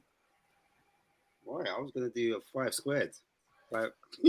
This is your time. This is Gone. Hey, bro. You bottled it. Go on, your time. Go on. Yeah, 5 out of 10. 5 out of 10. I think that's No, that's not good enough. Sorry, not good enough. wow. What we're doing. Go. Sorry. Wow. Go on. 5 out of 10. I said that. 5 out of 10. 5 out of 10. Go on. Yeah, 5 out of 10. I thank my mom, my dad, you know. It's great to be here, guys. Thank you guys for coming on. Big up to the people in the chats. Yeah, I just think 5 out of 10 because, you know, Kane left, but then we got defender in, we got a midfielder in. But I'm kind of disappointed at the end. I know it's not the greatest, but if your expectation's high, then you're going to be upset. But if expectation's low, and it should be because you're a Spurs fan, then you'll be all right. Guys, make sure you eat your greens and you say your prayers. God bless and good night. Wow, that was fantastic. I mean, officially, if we, do you know what? If we rounded up all the numbers, it'll probably be a 5 out of 10 anyway. So, you know, 5 out of 10. You know what? It's probably, I was going to say 4, but I'm going to go with 5 as well, just to round it up to 5. No, you said 4. You was going to go 4. Hold on, we've got a 3. We've got a 3 in the chat. We've got a 3. Okay. Go for it. Danny Kiriakou, big shout out to you, brother. 3 out of 10. So, Danny Kiriakou, 3 out of 10 equals we sold Harry Kane. Boom. Best striker in the world. Brought in no striker. Absolutely right. Sold one. Sold just one other player. Dyer, Davies, Sanchez, Cess, and Dombele, etc. Still here. Didn't sign a second centre back. Madders and VDV. Only good thing. Yep. Danny, I wholeheartedly agree with you. Anywhere between 3, 4 is going to encompass what you said right there. 5, I think, just because, like what Antonius was saying, we addressed that centre back issue, although we could have done with another one. And we brought in someone like Maddison, and we also addressed a couple of other issues. But on the whole, it's been quite meh, you know. Is this the worst window ever? I'm just asking. Is this the worst ever Tottenham transfer window? I want to know. No. The worst window is when we signed no players, Ash. That's like 2 seasons. That's what I'm asking. That's all I'm asking. The worst one. I want to know. All right, move on. I personally think it's one of the worst, if I'm being honest with you. But there's been, you know, a couple of shining lights in that as well. In that we've got Maddison and VDV. I'm saying that's why I gave it the 5. If it weren't that's why it sort of bumps it up a little bit. But you know what? I feel like you doggy feels like I know it wasn't this season, but it feels like it was this season. I don't know. You can't count it out. Cool. Yeah, but we did sell our generational talent and not replace him. That's the thing. It's criminal. And that is criminal. It cannot be more than a 4 for that reason alone, in my opinion. You're never going to replace a Kane. Not in one window, in my opinion. You're never going to replace a Kane. What do you reckon, Mia? Do you think you can replace a Kane in one window with how many weeks left? What are you telling me? No, I don't think we're ever going to replace Kane, though, because I feel like Kane isn't someone we can actually directly. Yeah, we can't. So I feel like that we need to have other options, maybe, instead of having like a direct replacement, and maybe that's what we're working on. Maybe. Do you think, guys? Do you think that we go for Tony in January? Do you think that's a possibility, or is that no? I would have said yes. Ash, I'm definitely not putting a bet on that one. He's going to Arsenal. Yeah. He's already said he's going to Arsenal. You know what? Jim makes a very good point here. We did have 3 windows where we didn't buy anyone. That has got to be the worst window ever, where we didn't bring anyone in, where we should have pushed on. Absolutely right. Big up, Jim. 1 out of 10, actually 0 out of 10 windows, all 3 of them. Yeah, nothing to. Imagine making transfer deadline day shows on those windows. All right. Still waiting now, like for one some food. Danny Kiriakou says, why I said 3 is because we fixed the defense, but only got the first 11, but took away the goals. Definitely one of the worst. If Madders was not here, transfer window rating 1. Yeah, look, you know what, Danny, big up yourself, man. You know what, Danny, Danny Kiriakou is a man that stands by his words and by his convictions, and 100% agree with that. I love you, Danny, man. You're brilliant. No, he doesn't. He's a flip-flop. Bloody flip-flop. Okay. Get me on. Please, Mia, do not start him again, please. Sorry, I won't set him off. I'm joking, Danny. I'm joking. And you've got the best Danny, hair on the YouTube, all right? Okay? Okay, don't Danny, start. I'll send you the link if you want to come and defend yourself. He knows that. Everyone's saying in on it now. Jim, Danny is a... He calls me delusional, so it's okay. I call him a flip-flop and he calls me delusional, so it's all good. So you're calling Danny a flop artist or flip-flop artist? Wow. Danny, I love you, brother. Honestly, you're such a great guy. Bobby K is saying, send it, Ash, start the fire. Bobby's like that guy there. Yeah, do it. Yeah. I just see someone in chat asked if we know when the official Premier League squad's announced. It's tomorrow, isn't it? It'll be tomorrow because they have to register all the players still. They need to make everything official. It won't be tonight. I can't remember who it was that asked, but if you check it tomorrow, it will be up on the website or the Tottenham Hotspur website tomorrow. Can't get that information for you tonight, unfortunately. But shout out to Bobby K. Me, I don't feel bad. He calls me worse. Yep, Bobby K. We all call you worse, Bobby K. Yeah, don't worry. yeah. Behind your back, we all call you much worse. Don't worry about that. Oh, but Bobby K thrives on that, so it's all good. Yeah, look, guys. We've been going for exactly 2 hours now. Just want to say before we end the show, a big thank you to everyone that's been in the chat, interacting with us. A big thank you to everyone that's been watching silently but not pressing the like button. Shame on you. They don't like it. That's right. Shame. They might not like it. If not for me or for Kate or for Mia or for Antonius, please do it for Ashmatic at least. Look at this man. Pressure. He's bringing you the analysis on the players. He's making your transfer deadline day feel a little bit better. But no, on all seriousness, guys, please do smash the like button. Do really appreciate it a lot. And if you want to, please subscribe to the channel as well. Also, make sure you go and check out all these other wonderful guests on our panel and their lovely shows as well and channels. We are going to go around and do a little plug now. Yep. We're going to start with Kate. Kate, I know you're looking and itching to go. Kate, where can we find you? Tell us a bit about your channel. Where can we find you? Just a girl who loves Spurs. It's just me. Sometimes I have people on with me. Ash has been on a couple of times. Mia's been on.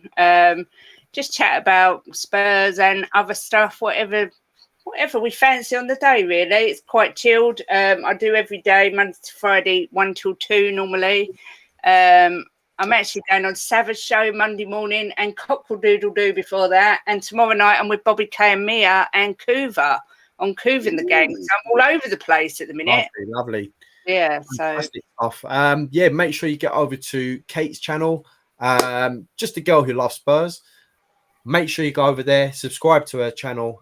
She's doing fantastic stuff. And I will be on your show very soon as well, Kate. I do promise you, once I get a bit of time. Thank you for being on the show, Kate. Mia, where can we find you? Tell us a bit about your channel. Over at Spurs Between the Lines, I do previews, reviews of the games. I've been doing transfers as well, so I'm actually a bit glad not to talk about transfers for a bit. I've been working every single morning, getting up and doing the transfers, which is, it's a lot. But I'll try and have everyone, like different people on as well. Myself, Ash has been on quite a few times on my channel. I like to have good conversations with everybody. It's like having a chat down the pub with your mates when you come to mine. So it's nice. We have nice, good conversations, having a good chat about Tottenham. Excellent stuff. Make sure you get over to Mia's channel. All the channels will be pinned to the show on YouTube as well. On the bio, we'll make sure we'll get that on there. So if you have missed it, just click onto the show and it will be in the bio. Make sure you go over there and follow Mia as well. Thank you very much for being on the show, Mia. Really appreciate you. And Antonius, where can we find you, brother? You can find me at manchesterunited.com. Joke, by the way, guys. Most of my chats are around about fitness, but I will be looking back to going into Spurs chats very soon. So if you want to join my Instagram page, it's trainer Antonius, and then maybe in the next few months I'll be bringing up some Spurs chat. Fantastic stuff. Make sure you get over and follow Antonius as well. Are you guys all on the same socials as well, as in like Twitter and Instagram and everything else? Can we find you on there or? Yeah, I am. Yeah. I'm on Twitter as Just a Girl Who Loves Spurs, or my handle's Kate1305, and Instagram's Just a Girl Who Loves Spurs. I like to keep it consistent. Fair enough. Just a Girl Who Loves Spurs. Make sure you go over to all the socials as well and give Kate a follow. Mia, have you got any other handles for yours? Nope, I don't do social media. Can't be No, bothered Mia with that is a nonsense. ninja. She's a ninja. She likes to be over operations. So if you want to catch her, you've got to go into her channel and subscribe. There's no two ways about it, right? That's the only way if you want to come see me. And sometimes as well, I'm mysterious because sometimes I must my camera on, sometimes I have it off. So you have to wait and see which one you're going to get. Yeah, like the first time I heard of Mia, like the first month, I couldn't see her face. I was like, oh, Didn't see it. So what do you need to see my face for, man? It's fine. Like, who wants to see my face? That's why I see it. no, Fair enough. Fair enough. We do. Guys, I want to big up everyone as well, if I can, in the chats. Sorry, that way. In the chat room, big yourselves up. It's been an emotional ride. I've done this a lot of video analysis over the last few weeks, and I've seen players come and go to other clubs. Been very depressing, I'm not gonna lie. It's been sad. The RB was one I had on my heart, and he went to Aston Villa. That was really sad. I actually had a player. I know I'm going to rant now. Yeah, I actually had a player called Morgan Gibbs-White. I actually looked at. I thought he would have been better than Johnson. But anyway, guys, it's been emotional. I get it. Listen, the content creators, big yourselves up, because it's not easy. Yeah, no matter work we put in behind the scenes to create a show. Listen, it's hours, minutes, and to find people that can obviously bring the best to the shows, it's not easy. So big up everyone in this panel. Thanks for coming on. Big up Haas for hosting the show. He's an amazing host, the host of the most. Big up Danny every time. Big up Bobby K and everyone else in the chat that I haven't mentioned. And again, all the silent listeners as well. We love you. That's the reason why we're here. We all love Spurs. We are Spurs fans. And we all want to cry in silence. So I'm going to cry on my pillow now because, the window is not how I really wanted it to go. But, we move. And, we've got a show, haven't we, Haas, tomorrow? Yeah, guys and girls, if you want to catch the match reaction show against Burnley tomorrow, make sure you tune in. I believe that's going to go live from about 7:30 p.m. UK time. I'm not sure what that is, American time or anywhere else, wherever you might be watching across the world. But 7:30 p.m. UK time, make sure you log on to YouTube. It will be our very good friend and colleague, Haz from Hotspur TV, who will be hosting that show. We've got some wonderful guests coming on to give their reactions to the show. Guys, before I go, I forgot to ask you guys, I know everyone's really tired. It's been a long day. Can I just get a quick prediction for the Burnley game tomorrow? I'll start with Ash, and then I'll work my way to 2-1. 2-1 to Spurs. Okay, cool. Antonius? 2-0 Spurs. 2-0 Spurs, so 2 wins so far. That's great. Mia? 2-1 Spurs. 2-1 Spurs, fantastic. Kate? Can we get 3? 2-1 Spurs. 2-1 Spurs. Yeah. Okay, I'm going to go one further than that. I'm going to go 3-1 Spurs. I think we're going to want to bounce back from Tuesday night's disappointment. I think Burnley might get a goal, but I think we'll spank them 3-1. And on that note, thank you to everyone in the chat. Thank you for everyone for watching. Hit the like button, smash the subscribe button, and see you all soon. Come on, you Spurs! Spurs. Come on. Yeah.